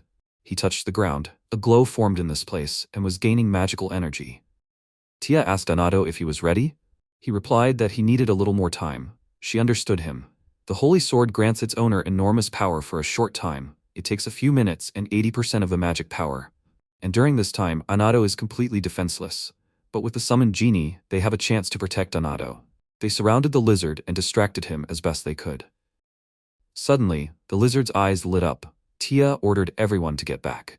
Yoma let out a roar so loud that Takatsuki and the wolf started bleeding from their ears. The girls covered their ears with their hands. A shock wave of sound was formed, incomparable to the one before. Anato shouted at Tia not to worry about him and run. She replied that their victory depended on him. Tia erected a sound barrier to protect everyone from the sound wave. She tried her best to hold it back. Kozumi was surprised that such a barrier was created. She thought, this is not something a simple student can do. Tia continued to hold the barrier with all her might. The others tried to attack the lizard. The barrier began to crack. Tia said that the barrier was about to break. Finally, Anato finished collecting magical energy. He praised everyone for their good work and said that it was enough. The barrier collapsed. The sound wave threw the wolf far away. Kozumi jumped up to him and told him to hold on. She promised that she would heal him soon. The wolf asked her to let him go. He was sure that she had run out of magic. He had no strength and began to disappear. The wolf told her to take everyone, and they ran away. This is a strong enemy. After that, he disappeared into nowhere. Yoma was approaching them. The girls were almost out of strength. Kozumi said that they no longer had any help or support. Takatsuki stood up to protect them. He called out his magic skill, Fog Flame. He called the lizard to him. Takatsuki attacked him with his magic. Kozumi tried to stop him and shouted that they need to retreat. At that moment, Anato jumped up with his holy sword. He apologized to the guys for being a little late. Everyone was happy to see him. At that time, the lizard tried to attack Anato from behind with its paw. Mizuki warned him with a shout. Anato was ready and ripped the lizard's paw. Anato said that the lizard was surprisingly fragile. He jumped on him and cut the lizard in different directions with his sword. He cut it like butter with a knife. He moved along the lizard with such great speed that he could not even notice him. Mizuki said that this is the power that occupies the pinnacle among many holy swords. Takatsuki noticed that Anato was like lightning. Anato continued to slash the beast. The sword that directs the owner to the path of the king is Excalibur. He warlike told the lizard not to even hope that his death will be easy. Everyone watched in fascination as Anato wielded the sword. Finally, he finished and stopped in front of the lizard's face. There was a cracking sound and its shell shattered into small pieces. The lizard let out another shrill roar. Anato said that the sound was still powerful, but not as powerful. Takatsuki jumped up to the lizard, saying that it had finally opened up, and he belligerently shouted for it to burn to the ground. Takatsuki attacked it with misty flames straight from the inside. The lizard howled and emitted a sound wave. The guys were thrown aside. Takatsuki stated that it was another shockwave. Anato asked, "Has the power dropped significantly?" At that moment, while the lizard was not looking, Mizuki jumped up to the lizard's paw and said that he was too careless. She summoned a blade storm and attacked its paw. As expected, there is no armor on the back of the joints. She said that its flesh is so soft, and cut off his paw. The lizard fell on its back. Anato jumped swinging his sword and said that this time it was over. He took the sword with both hands and swung it and said that he would bet everything on this blow. He pointed the sword and cut the lizard in half lengthwise. The fight was over. The sword finished its work and began to disappear. Mizuki thought that the holy sword was returning to where it came from. She asked Anato if it was over. He confirmed and said that they had won. He winked at her and added that it was all thanks to her. She pressed herself against him. Takatsuki thought that this Yoma was a strong enemy. He would have to fight opponents like him later. I wonder if he could become a worthy head of the family. He turned around and walked away. Mizuki asked what was wrong with him. He answered that nothing, he just wanted to rest. Tia stood with her head down. Kozumi asked her what happened. Tia approached the lizard. Kozumi called out to her and asked again what happened. She thought that Tia couldn't hear her. Kozumi for some reason remembered the protagonist, how he made mud dumplings when he was a child. She wondered why she remembered the first time they met at this time. She decided that the crisis was temporarily overcome. She needed to contact the academy about today and about Tsuchimura-sensei's death. Then she thought, what is the protagonist doing now? If she died here, she would never see him again. They hadn't gone anywhere yet, spending time having a nice conversation. She hadn't told him about her feelings. Why did she quarrel with Sokun? His stories were full of incomprehensible stories, and all of them seemed implausible. It seemed that he had some personal circumstances or problems. What did she want to do when she said such terrible words to him? She wanted to see him even if he was in a coffin. No, that was not it. Sokun would come back safe and sound. He was almost the same as before. Was that not enough for her? She really wanted to see Sokun. She wanted to meet him again. She wanted to talk to him again. She stopped and saw that Tia was not moving. Kozumi called out to her, but she was silent and holding something in her hands. All 5 of them heard some footsteps behind them and turned their heads. Someone dressed in warrior armor was approaching them. There was a mask on his face and a helmet with horns on his head. Ando asked him to introduce himself and how he got to this mountain. Ando said that the newcomer did not look like reinforcements. There was silence in response. The warrior came closer and punched Ando with such force that he flew several meters away and fell unconscious. Everyone stood in amazement and could not believe their eyes. Mizuki summoned a wind sword and rushed to attack, screaming, "How dare he!" The warrior put his hand against the sword and it shattered into pieces. The warrior with his other hand dealt Mizuki a powerful blow. She also flew back and fell unconscious. Takatsuki jumped from above, using misty flame magic, and attacked his head. He noticed that there was not a scratch from his blow. The warrior dealt Takatsuki several blows. Kozumi screamed at Takatsuki to run, but it was too late. Takatsuki was already flying unconscious to the side. The warrior headed for Tia. She summoned binding magic and tried to bind the warrior, but he parried the attack. Tia screamed for Kozumi to run away. At that moment, Tia missed the blow and fell. Kozumi ran up to her. Tia said that her magic was almost exhausted. That was all she could do now. She asked Kozumi-san to run away. The warrior approached them. Tia asked who he was. The mask only smiled and remained silent. Kozumi screamed for him not to come closer and to stay away from them. Tia begged, "No, please stop. Why don't you show your face already, sensei?" Kozumi was surprised by Tia's words. The warrior raised his hands and took off his helmet and mask. She said that Tia was the smartest of them all and asked to be allowed to give a gift to her favorite student. Kozumi asked sensei in surprise, "But how? Where did she come from?" "She was killed by that Yoma." Tsuchimura replied that she was right. What they saw was undoubtedly the death of a living being. But she was here. It was some kind of doll. Tia explained that it was the disguise magic that the monkey Yoma used. The Yoma, who had taken the form of sensei, had been among them the whole time. Kozumi's eyes widened in surprise. Tia continued to say that this entire mission was organized by sensei. She asked Kozumi if she had heard that the Yoma who attacked her was disguised as Takatsuki. Then Taro said that if he had not been constantly observing Takatsuki, he would not have been able to achieve such quality. Tia said that he understood them very well. Was it all for this? That Yoma used earth magic as sensei, he knew her as a student. Sensei controlled the Yoma through a ritual by putting her memory and magic power into it. Thus, a doll appeared that could simply be released to fulfill its purpose. Kozumi asked, "All the Yuma that appeared in this city were creations prepared by sensei, right?" "Please wait, it's impossible without the cooperation of the Yuma themselves." Tia replied that sensei could do it. Kozumi asked in surprise, "How?" Tia said that she only heard about it in lectures. Demonic magic is a forbidden technique that creates demons at will. The most hated magic, forbidden by the association. Kozumi couldn't believe it. Tia added that this mission was crazy from the beginning, forcing the students to destroy a Yuma that was so powerful. Tsuchimura refused reinforcements, didn't contact the artery. All the reports were nonsense too. Isn't that strange? Tia thought for a while and asked Tsuchimura, "Was the target Anado-kun's holy sword?" Tsuchimura confirmed this and asked again, what made Tia think so? She replied that it was the only thing sensei could do to maintain balance, even if she gave up her career. The reason why the monkey Yoma didn't kill Tia at that time wasn't because she wanted to take hostages. Tia asked Tsuchimura if sensei thought that if she used someone as a shield, Anado-kun would calmly obey. But the plan failed and sensei used her last trump card, the Yoma lizard. So, sensei controlled the Yoma. She hid herself in order to fully concentrate on manipulation. If the Yoma accidentally killed Anado, it would be impossible to summon the holy sword. Tsuchimura laughed loudly and said that in general, everything was correct. Indeed, her goal was the holy sword, that is, the key. She said that she was proud of her students. Tia asked her not to be stupid and asked what sensei really wanted by revealing such obvious information. Tsuchimura did not answer her, but suggested listening to something else. She asked why Tia did not tell her friends about this. Tia was embarrassed and answered that she found something and realized that Yoma Monkey was manipulated by someone. She then thought that it was sensei. But she discarded this thought. She thought that if it was sensei, then there must be some reason. Maybe it was all for some special training. Tia was sure then that it was so, because sensei always acknowledged them and encouraged them with kind words. The reason Tia was able to stand shoulder to shoulder with others is Sensei, who guided her and told her that they were her students and believed that they would achieve good results. Sensei laughed again and asked Tia that she wasn't going to say that she believed in her. In Sensei? Listen, in this world there is nothing more superficial than words like faith. The world is always full of lies and deceit, always. People like Tia are not called kind, but weak. That's why Sensei was worried about Tia's future. Tia's eyes welled up with tears from such words.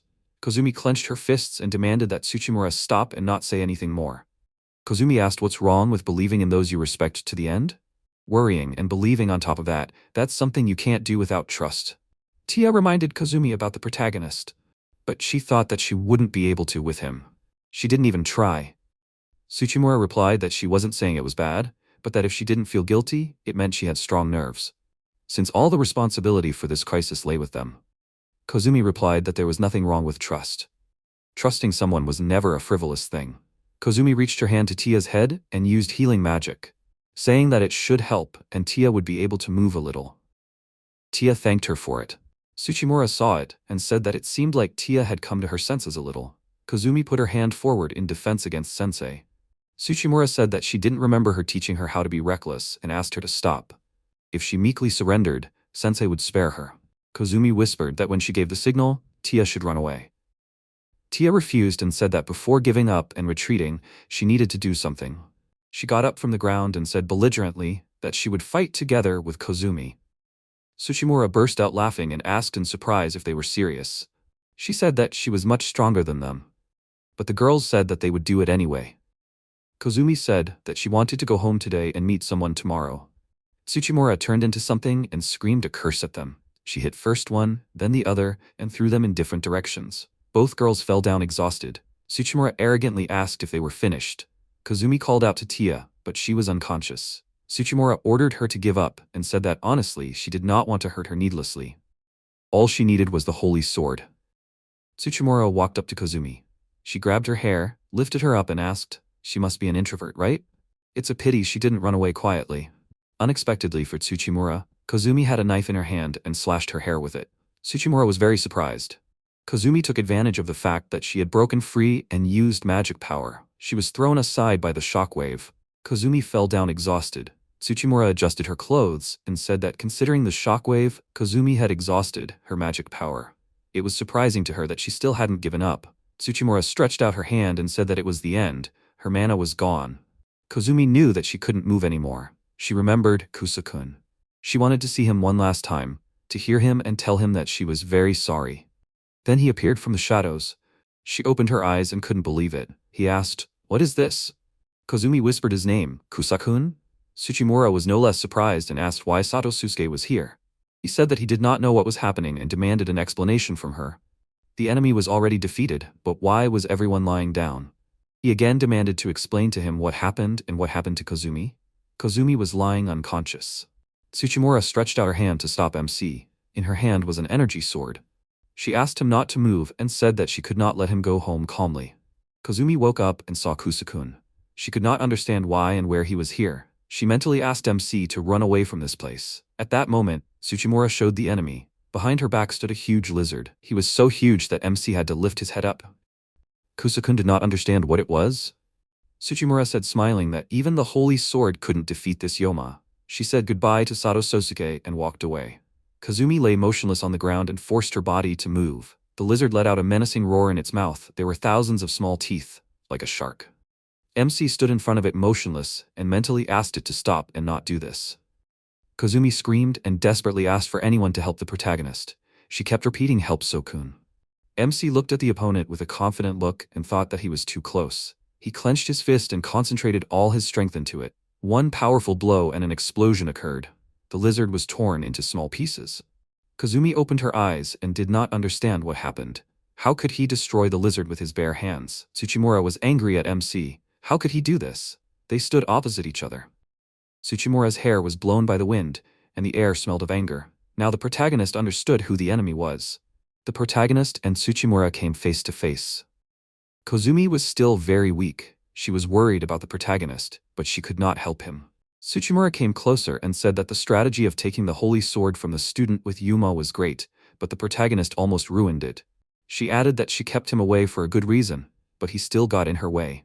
It did not matter to her. She said that no one could stop her. She asked the protagonist if he knew why. Tsuchimura said that it was because she was now an all-powerful mage and had begun her transformation.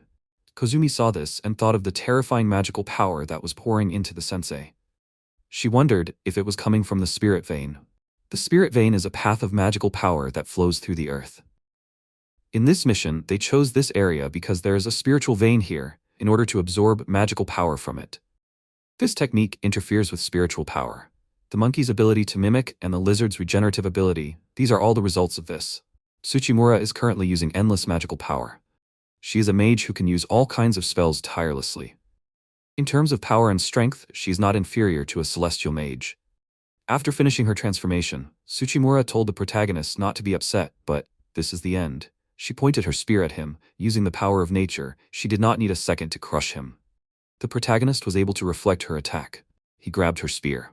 Kozumi was surprised by his strength. The protagonist struck back. It was so strong that it broke the bones in the mage's body. She flew to the side and fell to the ground. The protagonist's fists smoked from the powerful attack. Tsuchimura's chest was pulsating with pain. In the center of it there was a mark from the blow. Tears flowed from her eyes involuntarily. She did not understand what was happening. This feeling of pain? How was he able to attack and hit her? The mage tried to quickly strengthen the destroyed parts. The protagonist headed towards her. Tsuchimura rose from the ground. She used magic power to recover. She attacked again. The protagonist parried the spear blows with his bare hands. The mage tried to inflict damage even from a blind spot, but the protagonist moved quickly. He saw every trick and did not fall for it. MC again dealt a powerful blow to the mage. She cursed. The protagonist parried her attack so easily as if he was fending off mosquitoes. Tsuchimura tried to inflict damage with her weapon, but the protagonist intercepted it. She fell into the trap and he struck again. He cursed at her. This time he hit even harder and left a huge hole in the opponent's body. She screamed and flew to the ground. It seemed impossible. With just 2 attacks, the protagonist had dealt so much damage. The mage didn't understand how it was possible and where this difference in strength came from. The protagonist shouted at her to get up because she wouldn't die that easily. Gathering her strength, Tsuchimura stood up. She screamed at the MC not to underestimate her. Kozumi thought that she would probably use the lizard's second ability. The mage screamed that she couldn't be stopped that easily now. Using her magical abilities, she sent a rain of spears at the protagonist. She laughed evilly and screamed at him to try to dodge it. Hundreds of sharp weapons flew towards the protagonist, but he was ready for it. Susuke was fast and strong. He repelled every attack. He was able to overcome it and survived the fight. Throwing out the last spear, he asked the mage, "Is that all she can do?" She didn't expect this. He angered her by staying alive after that. The protagonist quickly walked towards her. He grabbed Tsuchimura by the head and slammed her into the ground so hard that a large hole was formed. The mage hissed in pain. The protagonist trampled her into the ground and angrily asked how she dared to raise her hand against Kozumi. The girl was surprised that the protagonist was worried about her. The mage had only one thought in his head, that if this continued, she would be killed. She broke free from the protagonist's hands, bounced away from him a long distance. She didn't understand why such a strong person appeared in this town. Tsuchimura rushed to run away. She thought that she had enough for today. The protagonist shouted at her not to run away. He caught up with her in a second, and the mage didn't even have time to understand how he caught up with her. MC hit her, from which she did several somersaults in the air. She fell and cursed. The protagonist grabbed her. She didn't have time to run away, but she managed to understand that he was a monster. She realized that the protagonist used gravity manipulation to catch her in time.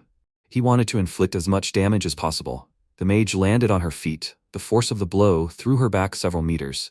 Susuke landed opposite. They met eyes. Tsuchimura realized that she was wrong. She asked this man to help her. It was done in order to temporarily convince the students of the unnaturalness of the task. It was necessary to direct all suspicions to this man. Almost no one saw through her plan. It was a convenient cover. She could easily get rid of this guy. He was a trifle in her plan. She was wrong from the beginning. The protagonist, amazed with his overwhelming power in this pure skill and surprised with his immeasurable physical strength. This is not something that ordinary people can achieve. The mage realized that the protagonist was a person who had probably survived many horrors, was absolutely strong, and had conquered everything. The rivals met eyes. The mage smiled evilly and laughed loudly. She said that she admitted that the protagonist was certainly an exceptionally talented mage. He frowned. He didn't care what she thought about it. Tsuchimura replied that she would now use something she wasn't going to use today. The sky became dark, streams of energy filled the mage's body. The protagonist saw this and said that it was harmful to her body, so she should stop it.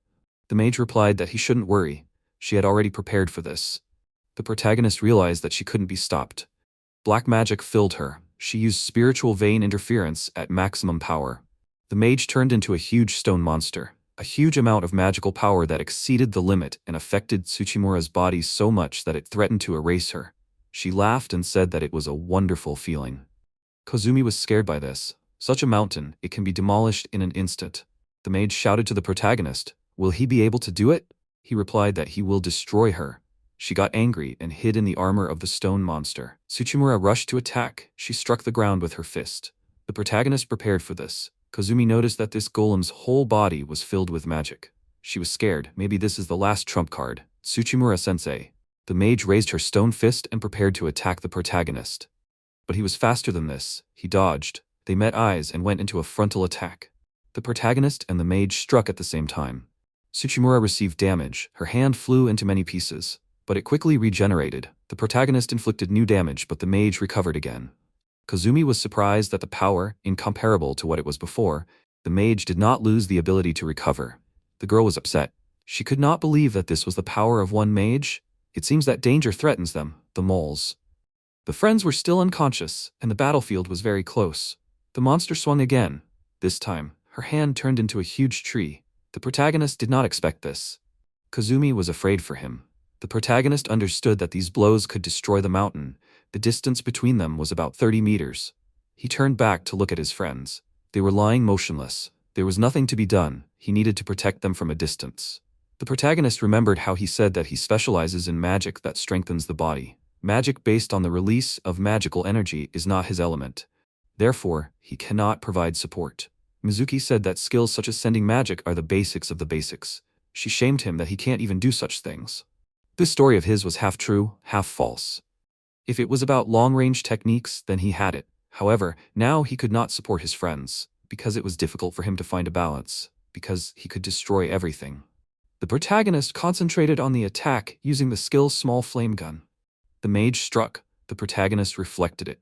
The meeting of these two forces created a powerful shockwave. A flash of light was visible far beyond the mountains. The stone body of the mage shattered into many small pieces. The storm dissipated, and Tsuchimura returned to his original appearance. The protagonist stood confidently in a stance, his fists smoking from the tension. The mage looked worse. She could barely stand on her feet. Then she closed her eyes and fell to the ground. Kozumi knelt down. She was shocked by what she saw.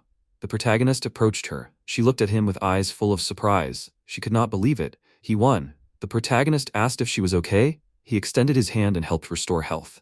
She answered positively. The pain went away. She thought about how he protected her body from strange effects with the help of strengthening magic. It was incredible. The protagonist used magic so masterfully and even defeated the sensei. It seemed like a lie. But the girl understood that it was not a lie. It even made her laugh. The protagonist asked about the others. Kozumi pointed to the side and said that they were there. Susuke told her that they needed to approach them and pick the girl up in his arms. She was a little confused by this. She did not understand why she was so nervous. She tried not to worry, because she had many important things to say. She understood that she needed to apologize. She needed to say that it was her fault. The protagonist noticed that the girl was lost in her thoughts. She thought that he was probably angry with her. The protagonist broke the silence and said that something had changed in her, that she had become lighter than before.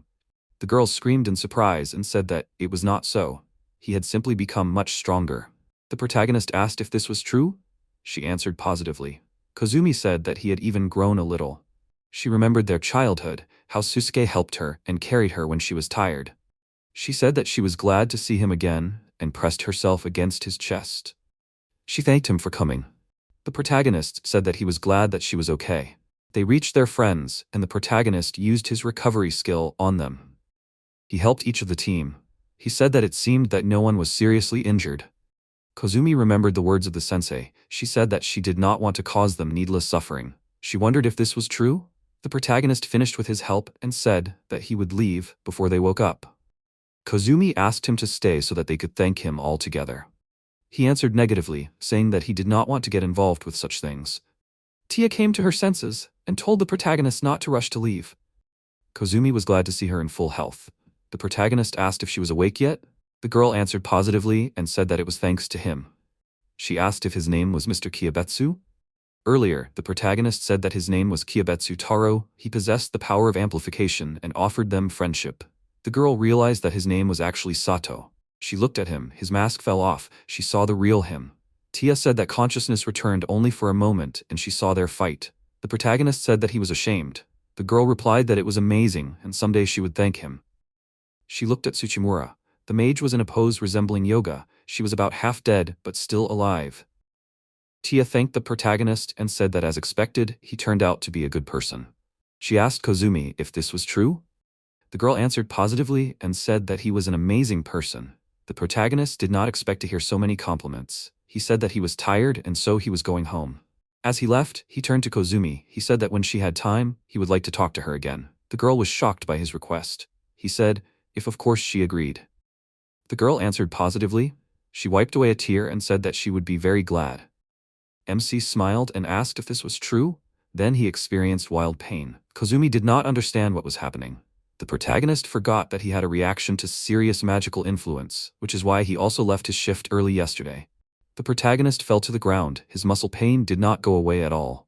Kozumi screamed because she was very scared for him. Her scream echoed throughout the mountains. The protagonist woke up in the hospital. An old woman called out to him and said that he was causing trouble again. After the battle with Tsuchimura, he collapsed from muscle pain from using magic and slept in the hospital for 2 days. The old man said that he was shocked when the protagonist was hospitalized due to heat stroke. MC thought that it was recognized as heat stroke, and Kozumi cleverly covered it up. The old man said that he was worried because the protagonist always had a tendency to try too hard. The old woman confirmed this, and she added that when MC got his driver's license, he tried to do it as quickly as possible and got exhausted. The protagonist said that it was done to add something to his resume, which is why it turned out that way. The old man said that he knew how the protagonist felt and asked him to take his time, or the old woman would cry again. The protagonist said that he understood this, and he apologized to his grandparents. He promised not to bother them anymore. The old man wished him a speedy recovery and left the room. As soon as MC was alone, there was a knock on his door. Friends entered the room. They apologized for disturbing him. They needed to make sure that the main character was okay. Takatsuki turned to the protagonist and said that he came to thank him and wish him a speedy recovery. Tia said that she came to see him. Mizuki cried out that the protagonist seemed to be doing well. The friends brought MC a basket of fruits. He was surprised that they were there. Susuke asked Mizuki, her name was Miki?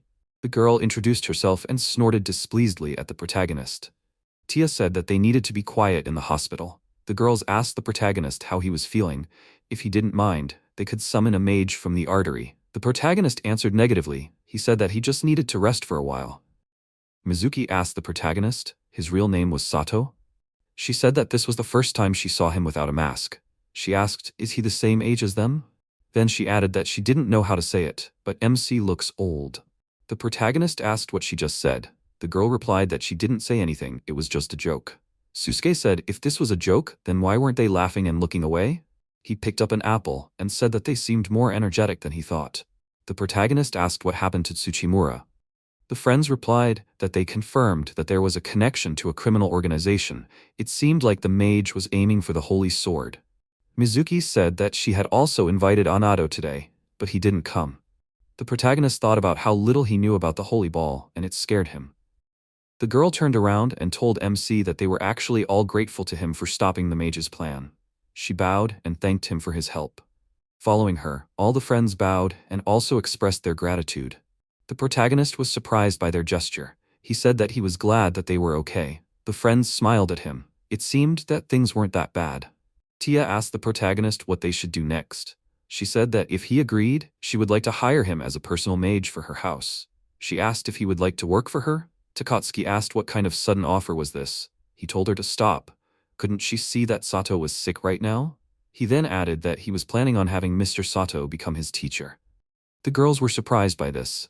The protagonist apologized and said that he had decided to finish his magic-related work, so he couldn't accept this request. The team was confused. The friends all asked if this was true. They were curious as to why he refused to work with magic. MC said that it was dangerous. Mizuki said that the protagonist was super strong, wasn't that true? And unless something serious happened, he wouldn't die, right? He replied that he would die anyway. He asked if there was something bothering them right now too. Right? In their opinion, if they fought, they could help someone. But it's also bad because there's a possibility of making someone worry or hurting someone. There are times when a person doesn't notice it. The protagonist has learned a lot. Being on the verge of death was enough for him when he was a hero. The place he is now is this earth and he is just unemployed, looking for a job. The protagonist said that he avoids battle for this reason, but if ashes fall on him because of the last incident, he will be forced to do something. He added that the only thing he wants is a normal job and the same life. Mizuki thought about it and said that it was a waste of time.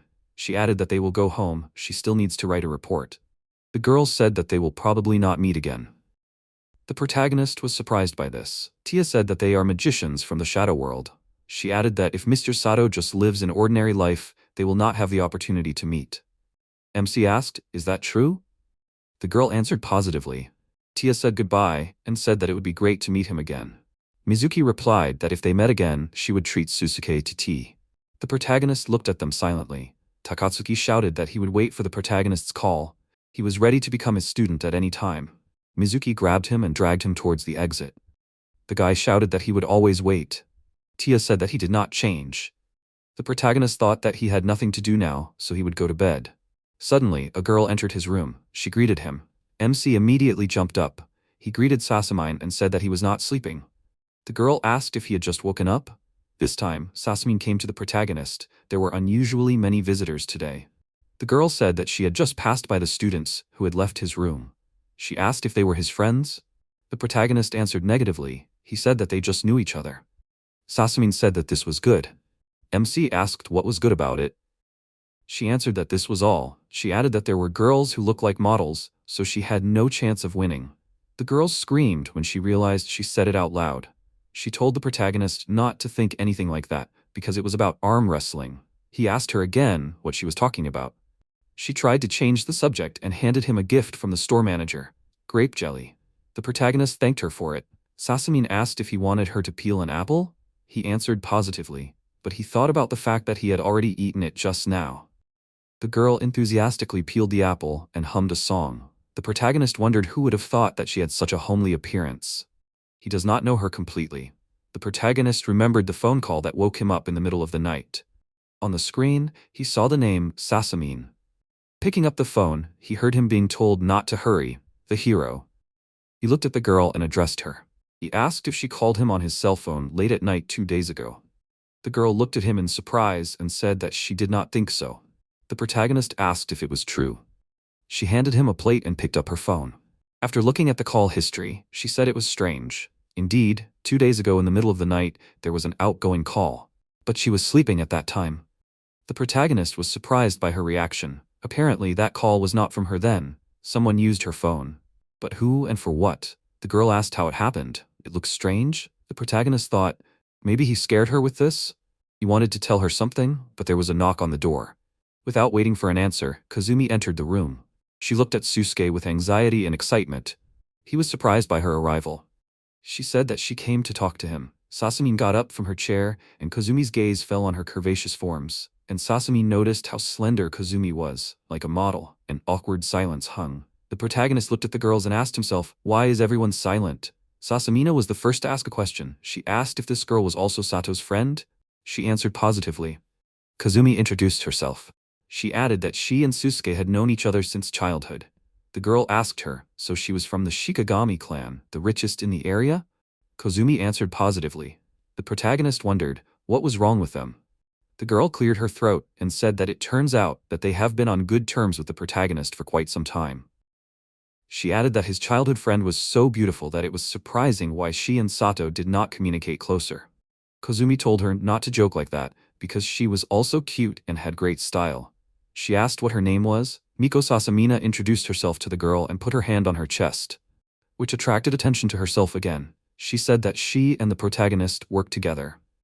She added that Kazumi was such a beautiful woman that probably the guys around her did not leave her alone. The girl answered negatively. MC cleared his throat and said that her boyfriend was a real hottie. Kazumi asked who the protagonist was talking about. Sasamine was happy to hear this. She asked what kind of person her boyfriend was. The protagonist said that her boyfriend was a tall young man with blonde hair, a hottie in general. Kozumi asked if he was talking about Anado. Sasamine interrupted her. She started asking a lot of questions. She asked if they were engaged, if they were friends at home, because rich people often do that. Kozumi could not stand her onslaught and screamed at the whole ward that she did not have a boyfriend. She explained that according to her family's policy, any communication between a man and a woman is prohibited. The protagonist did not expect to hear such words. He asked how this was possible. Kozumi said that at her birthday party several years ago she tried to explain this to him, but MC did not listen to the end. The protagonist remembered their conversation, how she cried, and said that she could not reciprocate his feelings. He only now understood what she was talking about then. He heard it for the first time. The girl added that if it weren't for these restrictions of her family, she would have then, and at this point Sasamine interrupted her again. She asked what would have happened then. Kozumi was confused and embarrassed to answer, when suddenly a hospital employee entered the door and shouted for the girls to remain silent. The woman left the room saying that love is so beautiful. The friends were shocked by this. Sasamine suddenly said that she was asked to buy something for dinner, and it was time for her to go home. The protagonist thanked her for coming. She smiled and told the protagonist to come back quickly. Kozumi and Susuke were left alone. They sat in silence for a while. Then the protagonist turned to the girl.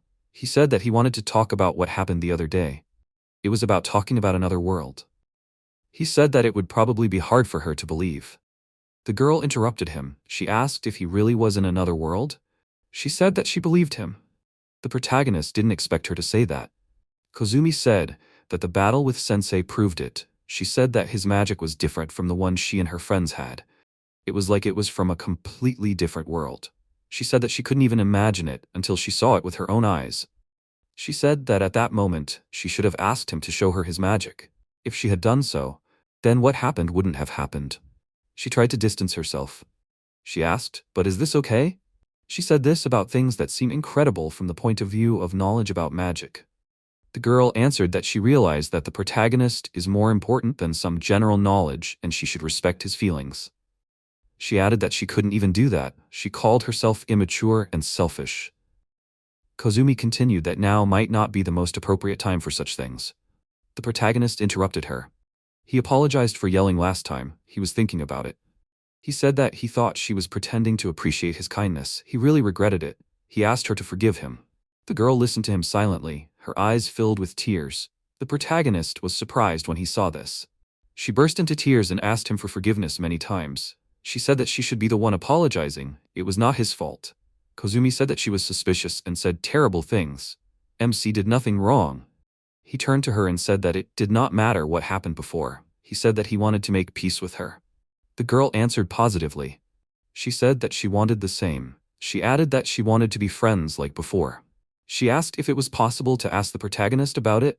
He answered positively. Because he ended up in another world, they continued to go their separate ways all this time. He offered to end it and meet each other face to face. He offered to return their friendship and count on help from now on. Kozumi said that she should be the one helping. She smiled and said to Susuke, "Welcome home." He responded positively. Now he is home. The friends smiled at each other and shook hands. After that, the protagonist went home. He resumed his training. He thought that it had been a long time since he trained his muscles. The protagonist was able to leave the hospital almost immediately, because nothing unusual happened. Only Tia sent MC a very thick letter. She thanked him very much. She wrote that she did not think they would have the opportunity to meet again unless something else came up. She added that she was looking forward to the day when something happened. The protagonist thought that this was a really emotional letter. There was a knock on the door of his house. He did not expect that someone would come. The protagonist opened the door. An unfamiliar girl was standing on the threshold. He asked who she was. The girl asked, "Is he Sato's Susuke?" He answered positively. She handed him a card and asked him to take it. The protagonist read the inscription on it. Artery, East Branch, Special Mage Agatsuma Kyoko. Then the girl immediately used magic. The protagonist's hands were handcuffed. He did not understand what was happening. He asked what kind of handcuffs were these. The girl shouted at him not to move. She said that he was under arrest. The headquarters of the World Magic Agency, Artery, the Tower of Knowledge. In one of the halls of this tower, influential people have gathered. It was announced that from now on, an urgent meeting will begin on matters related to the fight for the crown. The girl in the apron who just entered the hall thought that there were more people here than she expected. A meeting of the best magicians in one place is a rare sight. One of the tower's employees said that from the above countdown, it is believed that Marinote's whereabouts in Japan have been completely lost. Crossing the ocean was unexpected, and if she turns into a monster, then normal skills will not help there. Lord Nain agreed with this. The advisor said that based on her fighting ability, it is not difficult to imagine that she will become a very powerful demon. Artery must catch and destroy before that happens. After all, this is their goal. Igarashi said that in the end, they do not want to discuss the cause of death anymore. She added that there were still some suspicious points regarding the cause of Mary's death. Nain asked if she still couldn't let go of her death. The girl said that he was saying funny things. She added that if he didn't want to be touched, she should just say so. She asked if the Senate hadn't told him about this. Nain told her that today, the big stars were like wild dogs, they were barking especially a lot today. The advisor said that they should refrain from fighting here. If there was something that involved both of them, then they should discuss it again. The girl in the apron came down the stairs and said that in that case, it looked like they would have another argument. She had a feeling that the meeting would be long. She turned to Mr. Desmond and said that she could help him. He chuckled, then apologized and said that he fell asleep. Meanwhile, a car stopped somewhere in the forest. 3 men got out of it, who took Susuke outside and ordered him to go ahead. The protagonist didn't understand what happened. Suddenly a lady with glasses appeared in front of him and arrested him for some reason. He thought that after all, he was not a criminal. He wondered what he was doing here. He would not be able to show his face to his family if he was arrested. The protagonist was shaking slightly. One of the men noticed this and said that adults should not shake. The protagonist asked if it was bad. He said that he was underage and it was cold in the car. The man asked if it was true. Agatsuma got out of the car. She said that the air conditioning was too strong. She told him to follow her. The Japanese branch of the Magic Association. They entered the building. The protagonist was surprised by the Magic Association, but everything here is quite normal. Secret societies appear very often. He noticed that there were people there. Maybe they are all magicians? The guy he looked at sarcastically asked why the protagonist was looking at him. The protagonist did not understand anything. He stopped and wondered what kind of guy this was. The woman with glasses asked what he was doing. She told him to keep up with her. Susuke nodded obediently. They entered the hall, in the center of which a huge stone was spinning in the air. The protagonist asked what it was. Agatsuma answered that it was a stone stele of the 6 gates of the heavenly rank. The protagonist asked again, what are the 6 heavenly gates? The woman said that these are the 6 most outstanding magicians recognized by the guild, and in other words, it is a term covering all magicians of the 7th rank. The protagonist looked at the inscriptions and thought that he had never seen these symbols, but for some reason he could read them. The one who one day realizes the sins of people will come to the fate of the stars.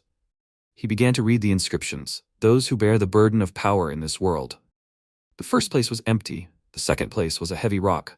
The third place was a mountain prison. The fourth place was a crazy world. The fifth place was a chestnut doll. The sixth place was an immortal cat. The protagonist concluded that these were 6 people. He asked who was in first place. Agatsuma replied that the position was currently vacant. She told him that what he saw was enough and told him to follow her. MC was surprised that the position was vacant. They entered a small office. It looked like an interrogation room. The woman took a stack of papers in her hands and said that she would start an investigation right away. Atsuma Kyoko, the protagonist, addressed her. He asked what he was guilty of. She replied that he was currently accused of performing magical acts without a license. The protagonist had never heard of any kind of license. He asked if it was something like a driver's license. The woman asked if he was joking. She explained that it was a mage's license. She pulled up all of Mr. Sato's past records and said that he had no record of receiving a magic license. Was that right? She added that she heard that despite everything, he used enhancement magic due to the incident in Kano village. She explained that using high-level magic by an unqualified person is a crime. The protagonist felt awkward. He clenched his jaw and asked, "Is a license required to use magic here?" The girl replied that it was obvious. The MC lowered his head and said that she must be joking. Agatsuma asked him, in the other world, no license was needed, right? But it is true that magic is dangerous. So it is natural that a license is needed, right? The woman said that it seemed that the protagonist had very little knowledge about magic. She asked to let her explain everything. She is part of the World Magic Agency, Arteria, an organization that oversees and manages magic. They manage all the magicians in the world and act as a mediator in the work, and are in charge of interacting with demons and spiritual phenomena. The protagonist listened to her and thought that if you look closely, she has incredibly large breasts. She added that this is the executive office. It is a place where criminals who practice magic can be punished. She arrests criminals like him and sends them to prison, to this very place. The protagonist was surprised. He was not happy about it. Agatsuma said that about 70% of magicians are part of the artery. This is about 200,000 people. Susuke said that this is a lot. He asked if this is so, then there are magicians who do not belong to the artery? They are not charged with a crime? The woman answered in the negative. She said that regardless of whether they belong or not, all magicians are required to obtain a license issued by the artery. Now the protagonist realized that no matter what happens, he will need a license. So he is kind of in a similar position as in blackjack. The woman said that this is completely different. The protagonist said that she should not repeat it twice. To get a license, you need to enter a magic school and study at the school for about 7 years.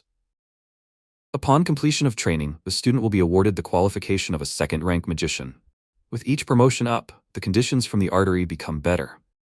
She showed a chart of the levels of magicians. The first level is the apprentice magician. The second is the second-rank magician. The third is the first-rank magician. The fourth is the highest-rank magician. The fifth is the special-rank magician. And the sixth is the heavenly magician. She said that magicians below the second rank remain outside the special zone. In other words, they are not allowed to practice magic outside of the special private facilities, as the magic school is like a driver's license. The protagonist looked at the drawings carefully. He asked what happened to those who fought with him against Yuma? Even though they were students, did they use magic outside of the school? Agatsuma said that they were the top 5 in the magic school. They carried out their mission with a special permit. She asked if there were any other questions. The protagonist said that he understood that. He thought about it. Now he can't use magic without this license. He thought that if he stayed here, he might really fall into their clutches. The woman said that since he had no questions, then he could answer her questions. MC lowered his head and thought. He was thinking what excuse to come up with. Agatsuma asked where he learned magic. The protagonist seemed to be hit in a critical place by this question. He understood that the story of other worlds was forbidden. That was the most important thing. He did not want to meet trouble like that time, so he said that he just learned to use it naturally. He looked at the woman and thought, what would she say to his answer like that? She was surprised to hear it. She said that there were many cases where people suddenly awakened to magic, in which case they were protected by the artery. The protagonist said, so he will be protected too. The woman answered negatively. She asked, he disappeared a few years ago, right? And last year he came back without noticing. He learned magic, but at the same time he lost his memories of that period. Agatsuma said that too many suspicious things happened to him. She asked who he was. The protagonist thought that he was not allowed to say anything more. The woman asked if there was anything else he could say. Was there some secret? The protagonist answered in the negative. He said that there was no secret. He turned away. The woman exhaled. She said that he should not be afraid. She added that she was actually grateful to him. The MC looked at her questioningly. Agatsuma said that he did everything in his power to save the students. As a mage, she had feelings of respect for him. She said that if he agreed to cooperate, she would not send him to prison. On the contrary, she would do everything possible to help him return to everyday life. Could he please tell her the truth? The protagonist turned to the woman. He was shocked at first when he was taken away, but he realized that this person was not evil. The MC decided that if the other person was sincere, he should also answer sincerely. He said that he would tell everything. His inner voice suggested believing this person. He began to tell that, in fact, when he disappeared, he was working as a hero in another world. After these words, he immediately found himself in a cell, behind bars. 3 guys locked him in a cramped room and left. The protagonist did not expect such an outcome. He was wrong when he trusted this woman. Now he was thrown here, without any explanation. He asked himself, what is he doing? Why does he have to go through this? He lay down on the bed and began to think, what will he tell his grandparents? He reasoned that if they were going to sentence him, then he would like them to do it quickly. He did not want to wait for a long time. He did not notice how someone approached his cell. The protagonist saw a form, an unknown person holding on to the bars and looking straight at him. He looked back and thought, who is it? The protagonist asked a question. He wanted to know what is needed from him. The girl, without coming out of the shadows, answered that he seemed dull, but it turned out that he was attentive. She asked, is he Sato Susuke, right? She said that she was pleased to meet him. The protagonist didn't notice her at all until she got closer. He didn't answer her. He thought that she was good at hiding her presence. She wasn't just a kid. She told him not to look at her like that. She wasn't a suspicious type. She said that she heard him. He was a hero from another world. She asked if he didn't mind. Could he tell her a short story about it? The protagonist wondered who it was and why she was suddenly here. He turned to the wall and thought that such things could only be ignored. He apologized and told her that he was currently busy counting the stains on the ceiling. The girl asked if she should get him out of here. The protagonist jumped off the bed and looked at her questioningly. The girl laughed and took off the hood that was hiding her face. Nain said that she liked the protagonist's straightforward nature. Meanwhile, at Artery Academy, East Branch, the friends were having their usual school day. Mizuki was calmly drinking juice and said that it was a long, quiet day. Takatsuki said that he felt like it was a lie that he fought to the death against the Yoma with his teacher. Kozumi said that it was all thanks to Susuke.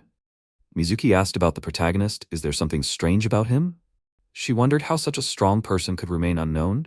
She asked when he became a mage and in which school. Takatsuki suggested that maybe he was from a foreign school. Kozumi just listened to them and realized that she could not tell anything. After all, the reason he became a mage is that he is from another world. The protagonist did not go to a magic school. She wondered if he did not have a mage license. Suddenly, Tia ran into the room.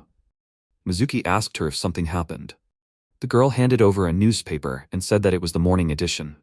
She pointed her finger at the article that said that Mr. Sato was arrested for not having a license. The friends began to count it. It was written that the arrested suspect was Sato Susuke, 16, a worker from Kume City, and the Artery was currently investigating everything. The team was upset and shocked by this. Meanwhile, in the cell, the protagonist continued to talk to the girl. The protagonist asked her if she could get him out of here. She answered positively. MC asked what she would do if she let him out. What did she want? Nain told him not to look at her with such a scary face. She called herself his sister and said that she helps people in need around the world. She said that the protagonist does not need to worry about it. He frowned and asked how exactly she was going to use it. He looked at her and thought that her real age was probably older than her appearance. She did not answer the question. The protagonist wondered what she was planning. Nain asked MC, he is not quite an adult yet, right? He answered that she is not a child either. The girl told him not to show hostility to someone he meets for the first time. She hates it. She said that it is better to know his place. She filled the room with black shadows that surrounded the protagonist. The protagonist felt her magic on himself, but was not afraid of it. He thought that this girl is strong. At least she is a little stronger than Tsuchimura. Nain said, just to point out, the Artery has an influence on society as well. If he stays here, then he really is a criminal, right? She added that the official charges can be changed as needed. She thinks that he will never return to everyday life. The protagonist was upset and angry to hear this. He remembered his family and friends and did not want to lose them. The girl told him that if he accepts her conditions, his sins will be erased. She asked, is that not bad, right? The protagonist was surprised to hear this. He asked if that was possible. She told him not to worry and leave it to her. The protagonist was silent for a while and then said that maybe he had no choice. The girl answered positively. She said that she liked people who listened well. The MC asked what the conditions would be. What would he have to do for her to get him out of here? The girl told him to let her introduce herself. She handed him a card that said she was a celestial mage and ranked 6th, an immortal cat. Nain Barsfield, she introduced herself. The protagonist remembered the conversation with Agatsuma about the 6 most talented mages recognized by the association. He thought that this couldn't be. He didn't understand who she was. Was she really an immortal cat and one of the 6 mages? She turned to him and said that she wanted to fight him. And if he won, she would let him go. She entered his cell and drew a portal on the wall. The girl went through it first. The protagonist followed her example. She entered the room littered with textbooks and said that it was amazing. She explained that it was a special teleportation magic circle. She made it when she was a student because traveling was troublesome. The protagonist looked around and asked where they were. Nain said that this was a magic academy. The protagonist thought that this was probably the magic academy where Kozumi and friends studied. The girl added that there were many places where one could practice magic, no matter how exquisitely a person used it. MC remembered the conditions of his release. He had to fight against a celestial mage. He wondered why this was happening to him again. Nain said that she wanted to know his true abilities. She added that she heard that Tsuchimura borrowed power from the veins and he still defeated her. She said that she wanted to see this power with her own eyes. The protagonist wanted to ask the girl something, but they went up to the top floor and she said that all questions end here. They entered the room. A man was sitting at the desk. He didn't expect to see them. The girl turned to him. It was the school principal. ISEKAI'D, the principal of the Magic Academy, asked Nain what she was doing here. He said that they hadn't seen each other since the teacher's funeral. The girl answered positively. She said that a long time had passed. She asked the principal for permission to use this room. She said that she wanted to train with him and push the protagonist forward. Sato Susuke, he introduced himself and bowed. The principal bowed back and said that it was very polite of him. Then he cried out in surprise. He asked, "Is this the same unlicensed mage? Isn't he a criminal?" The protagonist looked at the principal with displeasure. Nain said that she didn't care. She added that Susuke was the benefactor of this school, who would be the one to protect the students from Tsuchimura. The principal said that he would agree with her words. The girl smiled and said that then she would go get ready. They would meet on the third platform. She said that the principal would accompany the MC. The man did not expect this. The protagonist told the principal that he was sorry. The man said no. He said that it was true. He was indebted to the protagonist because of the Tsuchimura incident. He assumed that Nain probably had her own thoughts too and showed him the way to the third platform. As they walked, MC asked the principal what his relationship was with Nain. The man replied that she was his senior when he was a student. Suddenly, familiar voices were heard behind the protagonist. It was Kazumi and friends. He was surprised to see them here. The team approached the protagonist. He asked them, "So this is the school they study at?" Mizuki ignored his question and began asking her own. She asked if it was true that he was arrested. She said that she was surprised to hear this from Tia. She asked why he was with the principal and what was a heavenly ranked mage doing here. Mizuki grabbed the protagonist by his shirt when she found out that he had to fight this heavenly ranked mage. She screamed, "What kind of situation is this?" The protagonist told her not to ask too many questions at once. Kazumi asked him what was wrong. MC replied that if he wins, Nain will solve his license problems. The girl said that considering the status of a mage, it was possible. But even if it was unreasonable. Mizuki agreed with this. She said that no matter how hard he tried, he wouldn't be able to win. She grabbed her head and told him not to cling to the thread. It was better to end up in prison than to give in to the whims of a mage and get seriously injured. Tia said that Nain was known for her cruelty. Susuke said that it was nothing to worry about. In any case, he couldn't refuse. He also had the determination to protect his life. He said that he wanted to go back to his grandparents and work part-time. He added that Kazumi shouldn't worry about him either. The girl smiled and answered positively. The whole point was that he just needed to win. They found themselves on the third magic training ground. A magic dome was erected over it. Nain apologized to the protagonist and said that it took a long time to set up the barrier. The protagonist found this place strange. It's time for a duel. Celestial mage versus unlicensed mage. Takatsuki wished the teacher good luck. He shouted that he believed in his victory. The protagonist rolled up his sleeves and snorted in displeasure so that he would not call him teacher. Nain said that the audience had gathered. It was time to begin. Suddenly, a shout was heard. A man shouted for them to stop. He turned to the girl and said that a long time had passed. The students were surprised to see Simon. Nain asked who he was. The protagonist also wondered about this. The director answered that he was a hand-to-hand combat teacher. They had not gotten along since their studies. The teacher shouted that many years and years of humiliation had passed since they met here. He said that he had returned for revenge. He showed off his muscles and added that this was his iron fist, which he had honed for many years. Simon swung and shouted that Nain would remember this. The protagonist thought that the teacher had an advanced strengthening technique. The man rushed to attack and shouted for her to see his talent. The girl stood still, then when he approached, she simply jumped up. She was very fast and agile. Simon did not have time to realize how Nain jumped over him and was behind him. She concentrated magic in her index finger and used a secret technique, a cat strike. She attacked the man from behind. He ricocheted upward, and then for some time he hit the walls of the barrier. Then he fell with a roar. The ground cracked under him, from a powerful clap. Kazumi and his friends were shocked by this. The protagonist was also surprised to see this. Nain returned and said that she apologized for interfering with them. She suggested starting a duel. The protagonist tensed up. The students began to whisper to each other. They asked, "Is everything really going to be okay?" Someone asked, "How can a mage without a license win?" People assumed that the protagonist would definitely die in this fight. Nain smiled evilly and told him to attack. MC clenched his fists and prepared to attack. A barrier appeared above them. The students removed Teacher Simon from the battlefield. Nain told the hero to begin the duel. MC looked at the girl seriously. He thought that she was not just an opponent, she was a celestial mage. The crowd of students began to talk among themselves that this was the guy who was arrested. One of the observers said that this man was not her opponent. Someone said that he was very sorry for the protagonist because he was an unlicensed competitor with a celestial mage. It would be a public execution. One of the students called him an old man and said that he was practically dead. Susuke noticed that he was called an old man. He snorted in displeasure. Nain asked if the protagonist was ready. He answered positively. Nain bars field. MC wondered if he could win against her. He would get his everyday life back. The girl asked the director to give the signal. He answered positively and waved his hand in front of Susuke and Nain. The director shouted for them to begin. As soon as the signal was given, Nain jumped high into the air and began to make high-speed movements around the protagonist. She was so fast that the protagonist did not understand where she was real. Susuke began to spin behind her and realized that it was an after-image.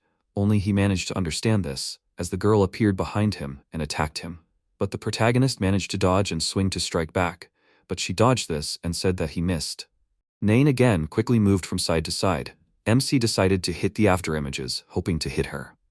But after a couple of hits, she only said that it was all bypassed. The girl decided to use a secret technique, a cat punch, on the protagonist. The protagonist jumped back and thus managed to dodge. The shockwave formed a funnel on the ground under Nain's feet. But before Susuke had time to move away from the attack, he saw that she was again attacking him with quick movements. He decided to push off from the barrier and rush towards her. The protagonist noticed how Nain approached him. He managed to dodge each of her attacks.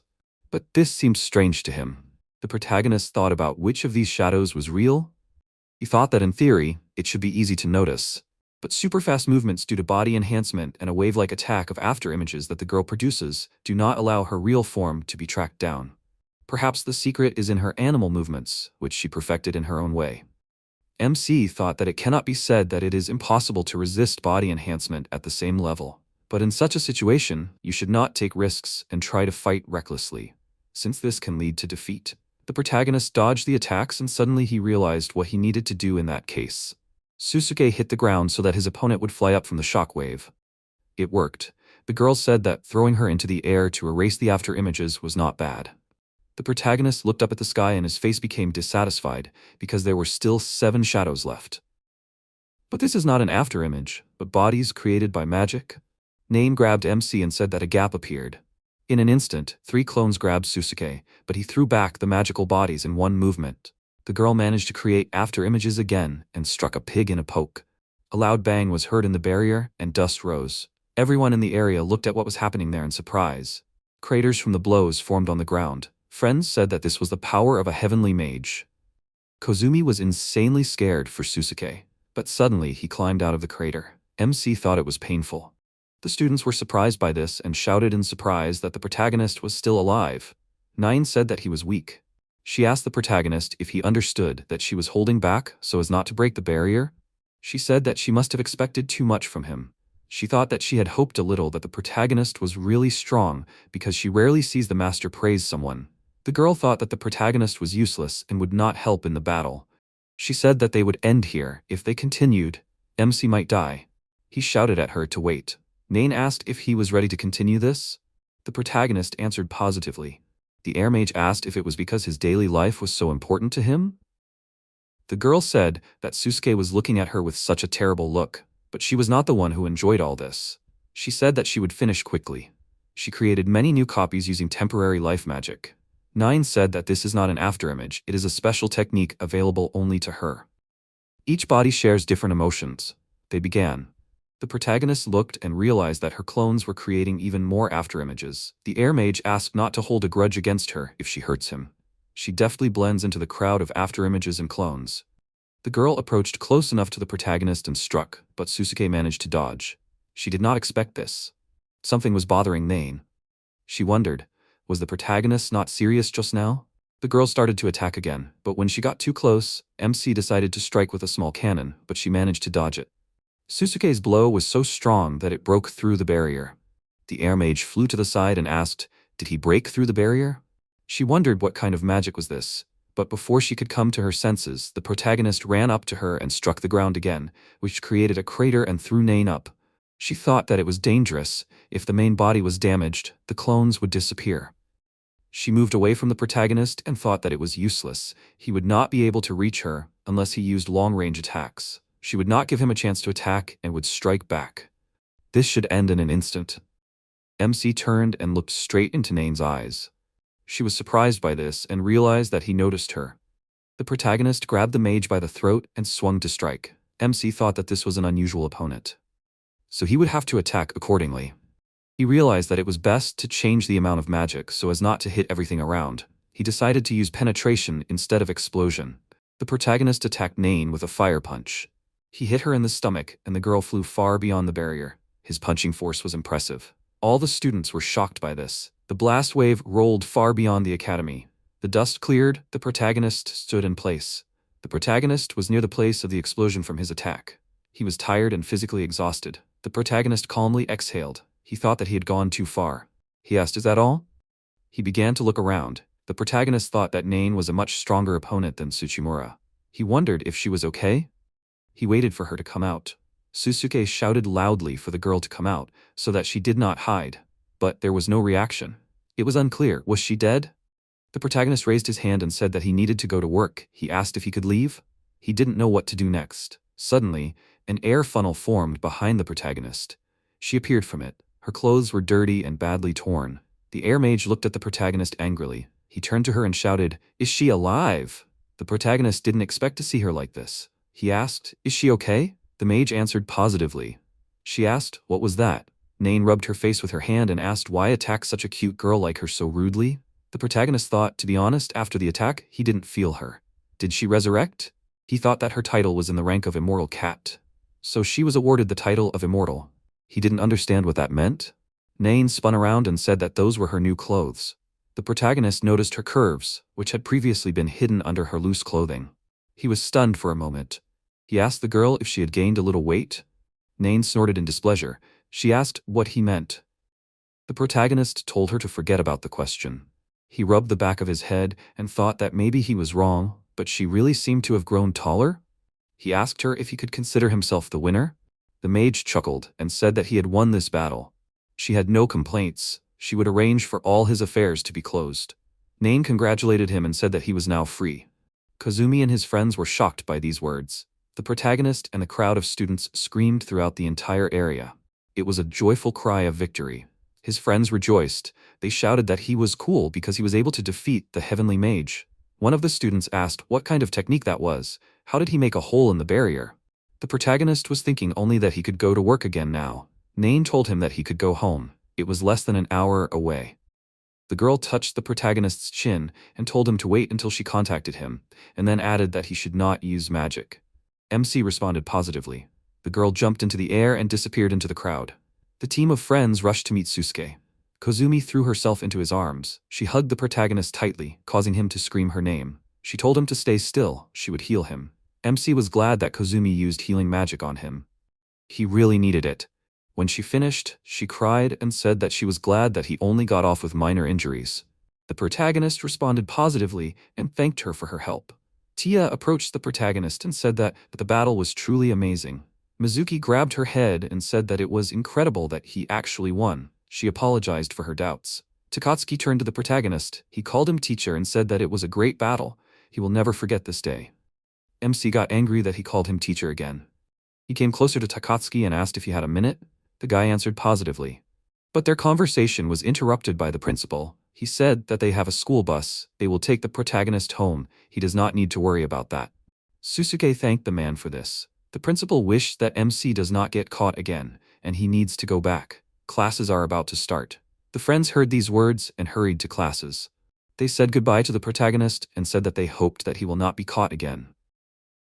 Kozumi shouted that she hoped they would see each other soon. The protagonist responded positively. He said that they would definitely see each other. The protagonist followed the director and reasoned that by defeating the celestial mage, he was immediately freed. Then the director told him that it was incredible that he actually defeated 9. He wanted to say that it was a great job, but he couldn't. For which the protagonist thanked him and said that he was sorry that he destroyed the barrier and the area.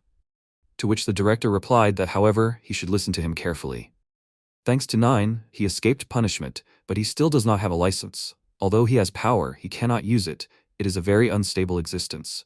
9 is a person who keeps his promises, and it is not yet clear how Artery will act. He needs to be vigilant. The protagonist thanked him for the advice. Also, the director, adjusting his glasses, added that he should be more careful. The protagonist walked down the street to the bus stop and thought that, of course, everything is as the director said. It does not seem that the problem has been solved radically.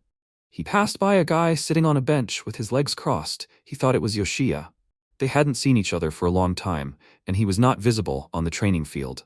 Then he got up from the bench and passed by the protagonist. The protagonist greeted him, but there was silence in response. He just passed by him. The protagonist turned around, looked at him, and thought, what kind of hatred? Then he thought, oh well. His bus pulled up to the stop. He thought he should leave already. When he returned home, he would have freedom again. Would they try to arrest him or kill him? His daily life would not change. But for now, he wants to rest. To be honest, there are still some things that bother him. The immortal Cat 9. She should definitely have died. The indicator was that even the magical power was gone. Could she be resurrected? No, that can't be. He remembers something else. It is about the first Yoma he met on Earth. The Yoma tiger who tried to kill Takatsuki. He had the same magical power as 9. He was riding the bus and looked out the window and thought that he still had about 40 minutes left to go home. 9 told him the exact time to his house. How did she know that? She must have known about it for a long time. Then he started to yawn, covering his mouth with his hand. Then he thought that even if he thought about it, he would not be able to find an answer. It is better to rest. He wants to sleep. He has a part-time job tomorrow. The next day, he met Sasamine at the supermarket. She wished him good morning and noticed that he was sleepy. He replied that he had a lot to think about. She replied that she understood and asked, is he still looking for a job and working part-time at the same time? So if he feels bad again, he can just tell her. The protagonist thought that she is a goddess. Then the manager appears. He wished them good morning and asked them to gather around him. Sasamine and the protagonist went towards him. She asked him what it could be. It was somehow unusual. When they approached the manager, he announced that they had a new employee from today. She greeted everyone and introduced herself as 9 Barsfield. She said that she was an exchange student from England and asked them to be kind to her. Sasamine was surprised and said that she was a foreigner.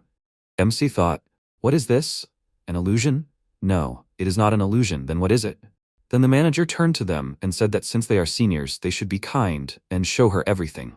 Then she approached the protagonist and asked, his name is Sato? It is a wonderful name. She asked him for friendship and support. Sasamine said that now she will show her the store. Then she folded her hands in admiration and turned to the protagonist, then said that such a cute girl came. The protagonist thought that it was very cute, so cute that he wanted to kill her. Why did she come? It seems his peaceful everyday life will never come. There are 2 types of people in the world. One is a person who attracts other people. Such people are popular, and one is repulsive. They are hated. Sasamine was putting away goods before going home. Suddenly, her friends called her and offered to go home together, to which she agreed. They were walking down the street, and she was asked what was wrong with the guy she was working with lately, to which she laughed slightly and replied, nothing. Then she was asked what kind of person he was. This Sato. She began to tell that they met at work. He is tall and a little scary. They became good friends. Then one friend said that Sasamine always knew how to get along with everyone. How cute, she seems to be able to handle everyone. To which Sasamine replied that it is not true, she cannot handle ghosts. They started laughing and then said that she was at it again. It couldn't be that such a thing existed.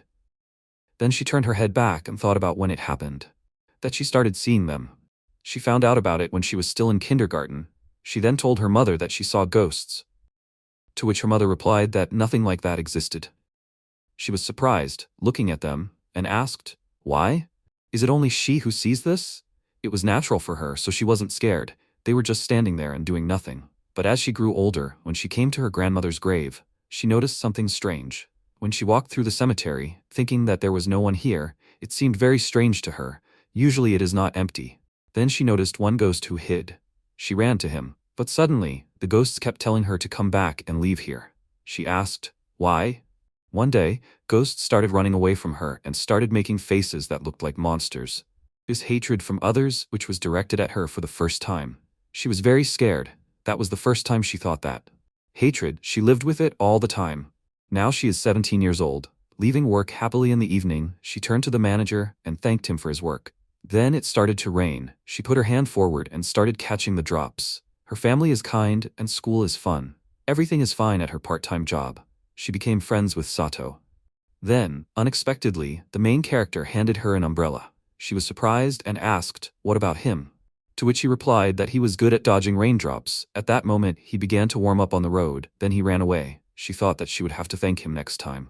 She opened the umbrella and went home. While she was walking, she noticed a ghost. He did not run away, maybe he no longer has the strength?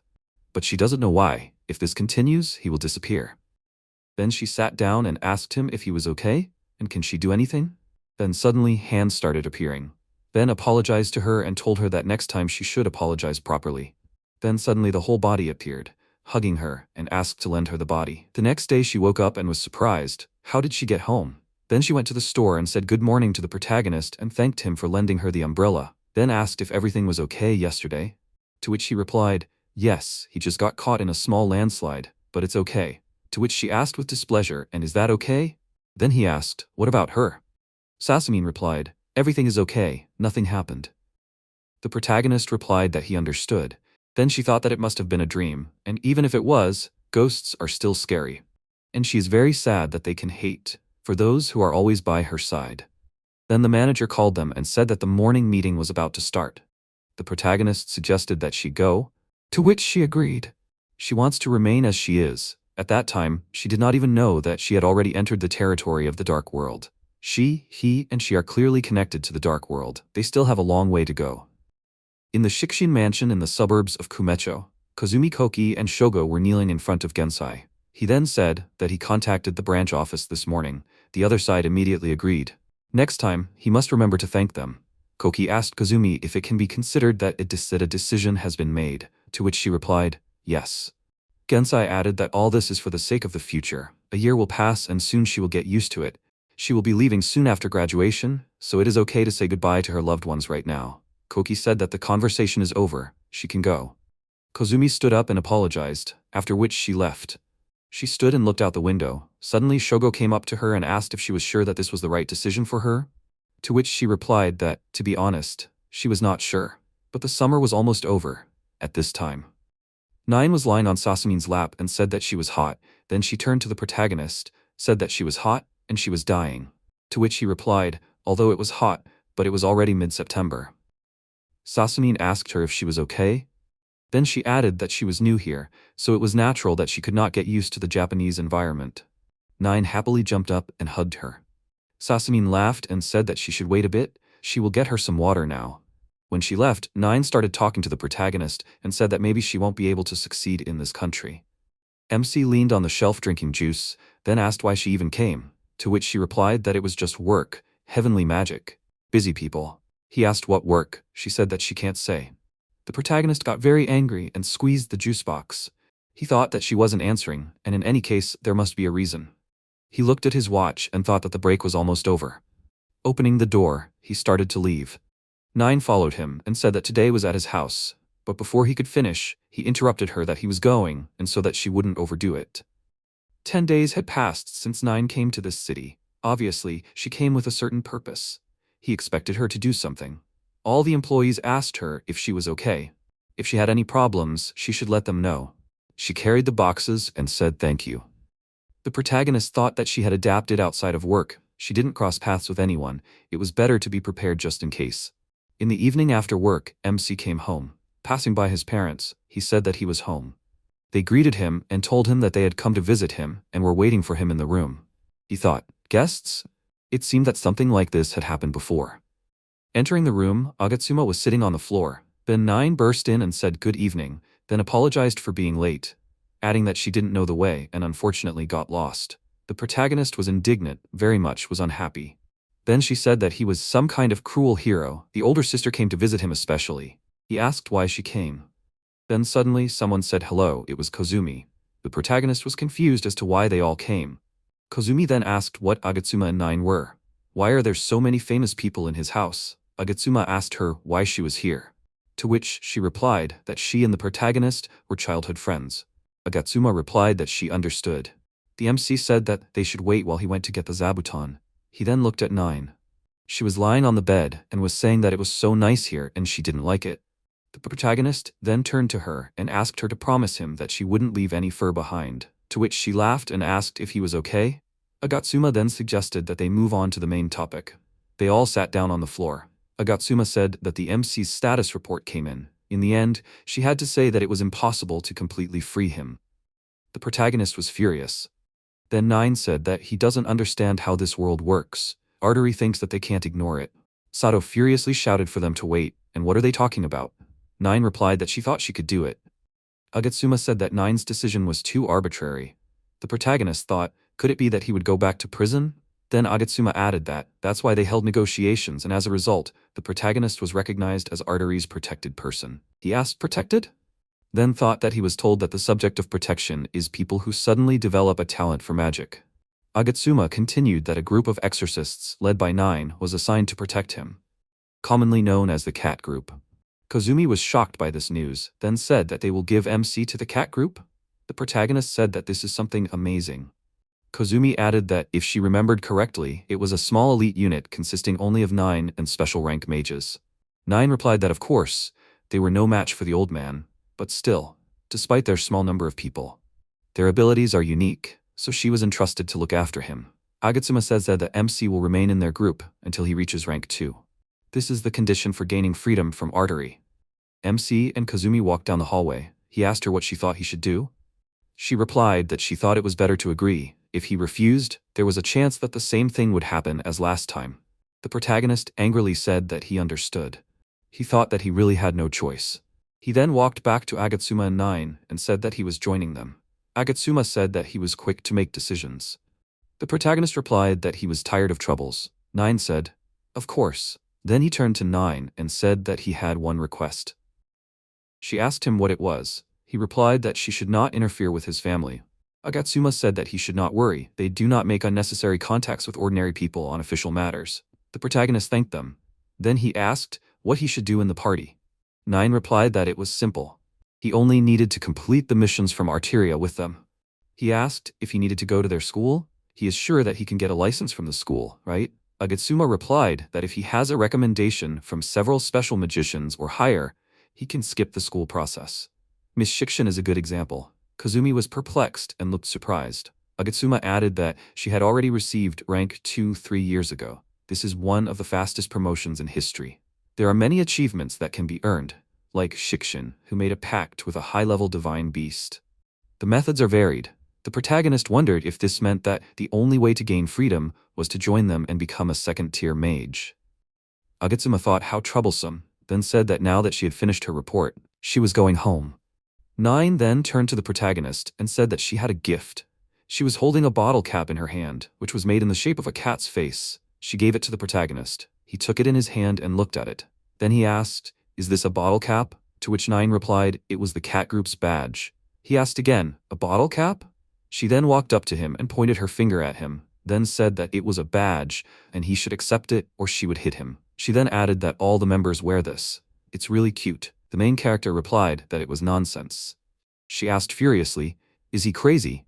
Then she asked Agatsuma to tell him that it was okay, to which she replied that she looked too childish. 9 stood there in confusion. Then the protagonist replied that if they wanted to act out the scene, they should go home. Then, Agatsuma turned to him and offered to give him the group's mission right away. The protagonist replied that it was sudden. She asked him if he was free in the evening in 3 days. Then she extended her hand to him with an envelope and asked him to visit this place for more information. 9 then said that it was time for them to go.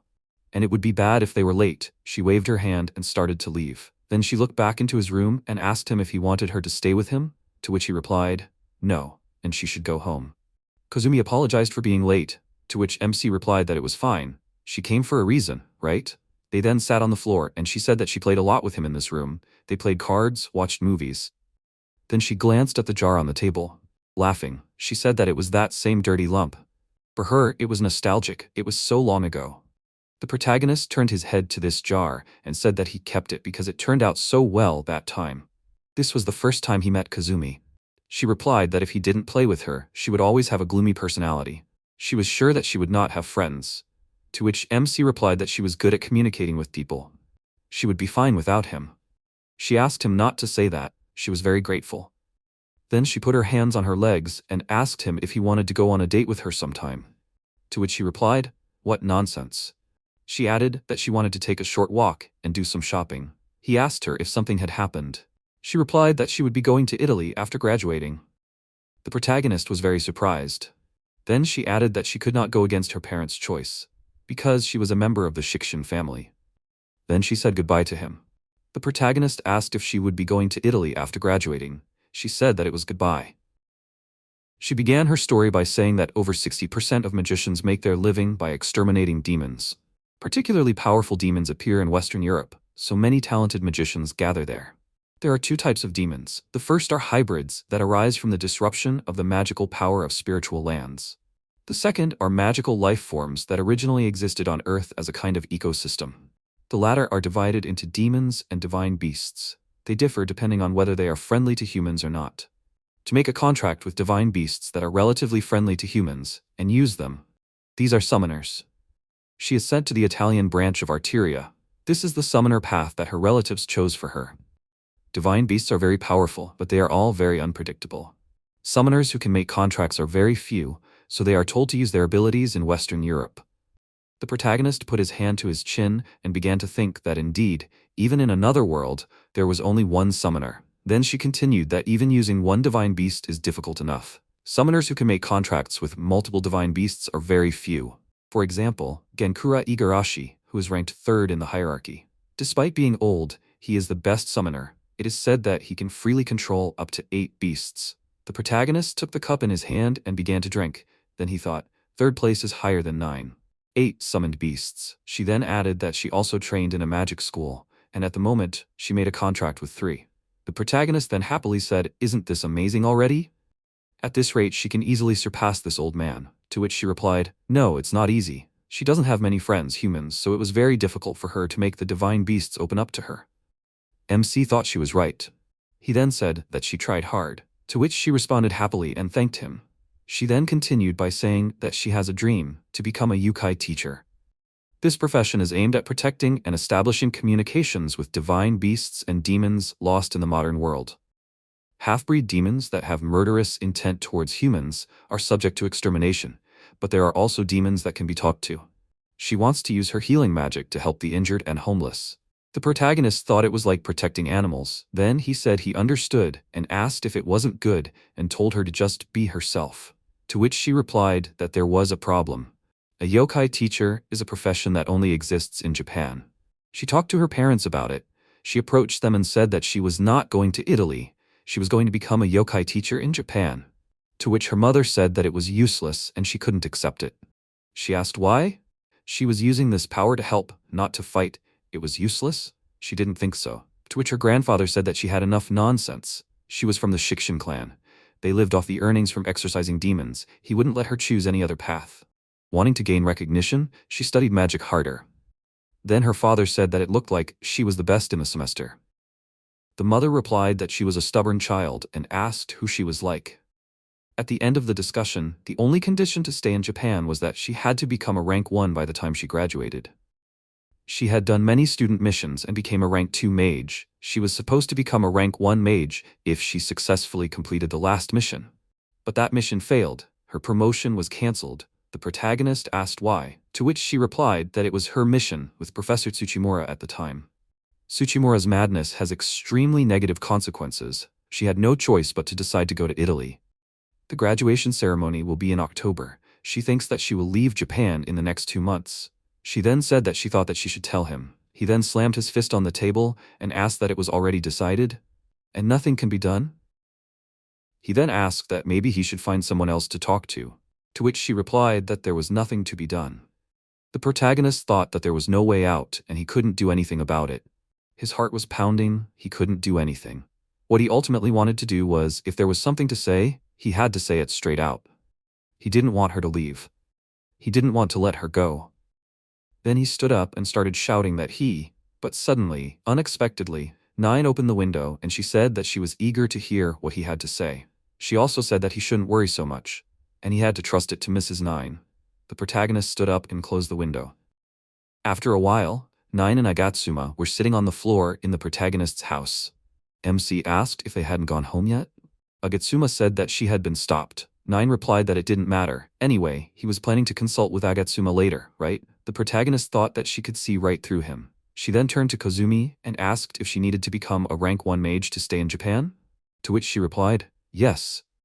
9 then continued that she would promote her to rank 1. Kozumi was very surprised. The protagonist asked her if she could even do something like that.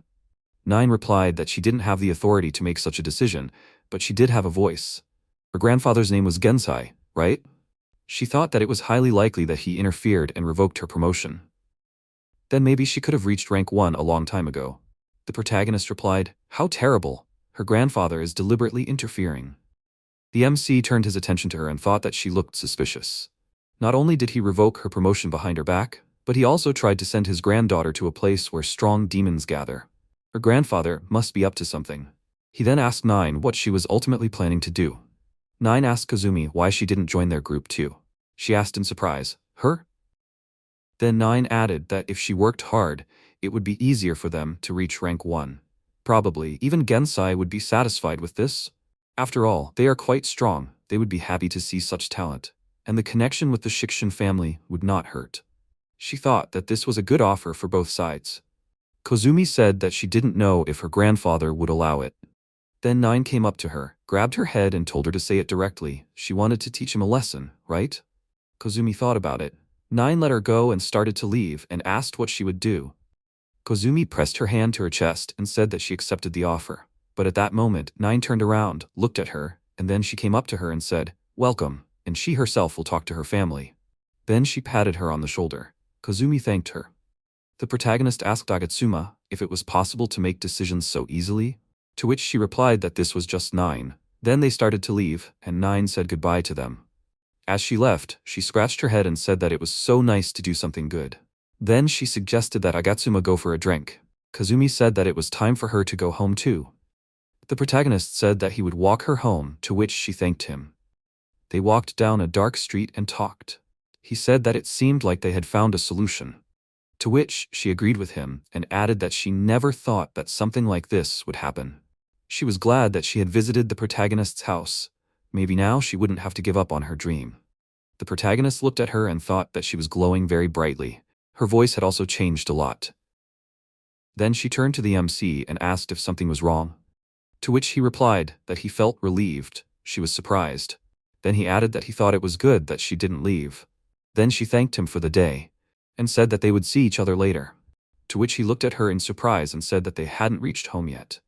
And then Kozumi suddenly ran away. He looked at her and thought that she was fast. 2 days later, he received a document from the association confirming that he was officially joining the group. He opened the envelope and began to read, and thought that Kozumi's name was on it, so he thought the conversation went smoothly. She told him that she had been in big trouble. Her grandfather was against it until the very end. It seems that there was some kind of quarrel between 9 and her grandfather a long time ago. The protagonist asked how old she seriously was. Kozumi interrupted him and added that her parents seemed to trust 9. In the end, they both accepted it. She then looked at the protagonist and said that she was looking forward to working with him. To which he agreed with her and replied that he was also waiting for it. Then he added that he thought she could take off this badge. She said in surprise that everyone in the group wears it, so said 9. The next day, they teamed up and went on their first mission. They could not know that somewhere in Japan, an incredible monster was about to wake up. The protagonist was standing on the street drinking soda. Suddenly a car drove up to him and stopped. There was a window opened, and a man apologized. Then he asked if he was Sato from the cat group. Then he received a message from Miss 9, and asked him to get in the car. The protagonist scratched his head and said thank you. He opened the car door and saw Kozumi sitting there. She greeted him, said that he finally came. Then she offered to do their best for their first mission as part of a cat group. The Exorcist group, cat group, led by 9. He and Kozumi joined this group and decided to take on the mission of exterminating demons as part of the cat group. Then they drove up to the mountain, and the driver said that they had arrived. They got out of the car, and he said that from now on they should follow that person's instructions. With that, he bowed, he got into the car and drove away. The protagonist was surprised. Should they walk home? Then Kasumi noticed a person who was standing at the bus stop. She looked at the protagonist, asked, "Is this that person?" and offered to try talking to him. When they approached her, they saw that it was a child. She greeted them and said that her name was Elsa. She is turning 12 this year and is a member of the cat group. She then added that she is pleased to meet them. The protagonist was confused and asked, "What? 12 years old? A member of the cat group is a team consisting only of outstanding magicians. Is this child famous too?" Kazumi said that she, Elisabetta von Zeckendorf, is a genius who became the youngest magician in history. A special magician is a powerful magician, of which there are only about 40 people in the world. All magicians who have earned this title have accomplished great feats, leaving their names in history. The protagonist could not believe that she was working as a magician at such a young age. And what kind of unusual situation is this? He feels like something is wrong with this child. Although she is a member of the group, and she does not even have a weapon. But where does this feeling of discomfort come from? The protagonist, clenching his fists, approached her and began to look at her. She was a little scared and asked if everything was okay. Kazumi said that he scared her. The protagonist apologized.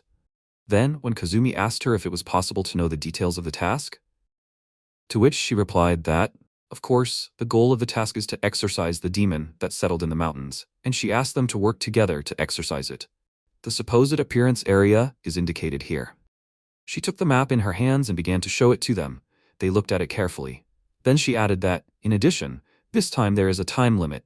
You need to complete the task within 30 minutes, and this is Miss Nine's order.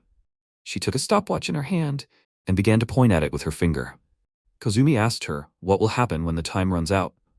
She replied that most likely the stopwatch will explode. The protagonist thought that the next time he meets her, he will pickle her with vegetables. Then Elise added that recently the number of strong demons has increased. She asked them to be careful. The protagonist stretched his arms and offered to go. Kazumi asked him to wait a bit. She used summoning magic. Then she summoned 2 demons. One of them was a snake, and she greeted it and said that it had been a long time. Then she turned her attention to the protagonist, asked who he was. He was confused and thought, a snake. Then she hissed at him aggressively and added that she asked him, so he should answer her quickly. Kazumi told her that she was too rude.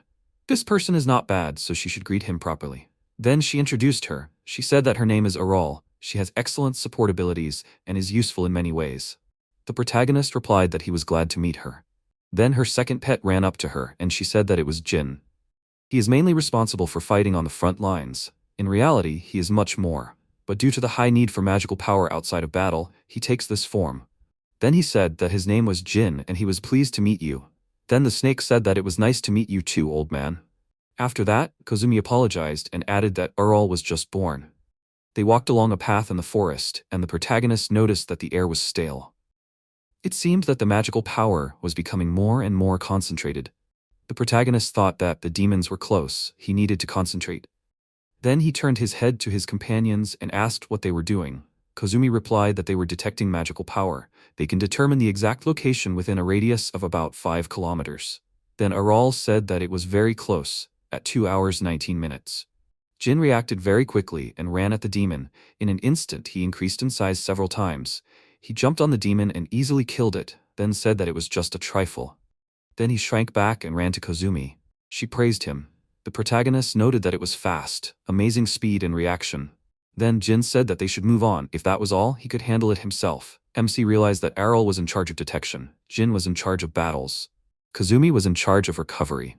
It was an effective team. The protagonist then asked Kazumi, he wasn't needed, right? She turned around and yelled furiously that it wasn't true. She was counting on him. Then several more monsters appeared, and Jin easily killed it again. The protagonist looked at the stopwatch. Jin then said that they had instantly destroyed 30 enemies. Then he asked Aral, what about the rest of the demons? The snake replied that there were still 5 left. The protagonist looked at the stopwatch again, noted that there were more than 15 minutes left. To be honest, he was disappointed. Kazumi agreed with him. The protagonist said that it seemed like 9 wouldn't come this time. Kazuma replied that she must be very busy. After all, she was one of the 6 heavenly gates. The protagonist said, 6 Heaven's Gate. That's the general name for the celestial mages, right? To which Kazumi replied that it was correct. Immortal Cat, Chestnut Doll, Mad World, Mountain Prison, Heavy Rock. As far as he knows, there are only 5 of them. Although they are called the 6, 1 is missing. He then said that if he understood correctly, 9 is ranked 6th. Who is number 1 then? Kazumi replied that the person passed away last year. He asked if he got sick or something, to which she replied that it wasn't like that, she was killed by someone. The protagonist was confused and asked, the strongest mage in the world was killed? She then added that there are rumors that this is an act of rebellion against Arterium. She doesn't know though, it seems like Arterium is hiding something. Mary North, the strongest mage in the world, she was once called the Queen of Destruction. There is no one among modern mages who knows her. The protagonist said, the Queen of Destruction. Then Jin ran up to them and said that chatting is good, but you can't relax. Kozumi agreed with him. The protagonist walked forward and scratched his head and thought that everything, as Jin says, is at such moments when it seems that everything is easy, it is the most dangerous. If you lose your vigilance, you can die. Then he agreed and suggested moving on until it gets dark. He turned back and was surprised that Kozumi had disappeared. Then suddenly an arrow stuck out of the water, and it flew straight at the protagonist's head, but he managed to catch it. Then he thought, where did it come from? Many daggers flew at him. He began to dodge them. He was able to destroy several. Then he thought, what is this and who attacked him? What happened, Kozumi? In an instant, her presence disappeared. Was he isolated in some space? Most likely, the culprit is the one who is suddenly attacking him right now. Suddenly, a cannon emerged from the ground and fired a cannonball at him. The protagonist was shocked. A cannon from the shadows? He hit the projectile and thought that it would be destroyed, but he failed. He thought that this was a technique based on the shadows. This is bad. When the sun sets, the attack zone will become too wide and he will not be able to cope with it. And this projectile retains its original shape. He was going to break it into pieces, but nothing happened. Incredible hardness. He will strengthen the outer barrier and focus on defense. Suddenly, sides began to attack him. Somehow he managed to dodge it. Suddenly something from the ground enveloped him, as if binding him tightly. Columns from the sky began to fly at him. He began to dodge it, and he did it very well. He thought that an attack that would kill an ordinary mage with one blow instantly flew out from the blind spot. He needed to deal with this quickly. He jerked his leg and was able to free himself, and then walked further into the forest. Suddenly, some tentacles began to appear. The protagonist was confused.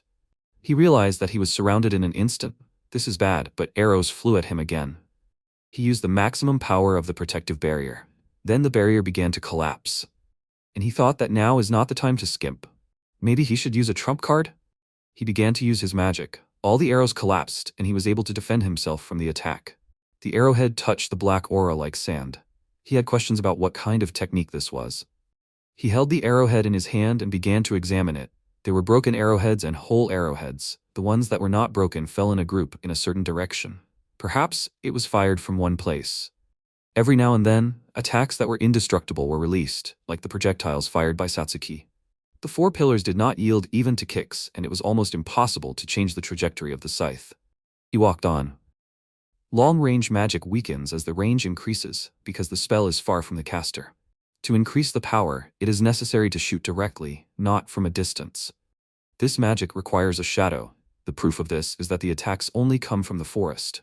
If the attack is so strong that it cannot be destroyed, then the caster is hiding in the forest. He glanced at the dark forest, and he thought that it was dangerous. If he rushed in there relying only on strength, he would die from the shadows, so he decided to add a little trick. Using magic, he ran quickly into the forest.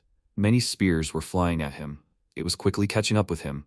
The attacker thought that the spears, capable of cutting down even dragons at such a distance, even he would not have time. This was the end. The spears pierced him. But he used cloning and said, a miss. The attacker noticed that he used the 9 technique, creating afterimages through high-speed movement. Then he stopped and thought that the long spear that flew from the left was accelerated. So this is the true way of fighting.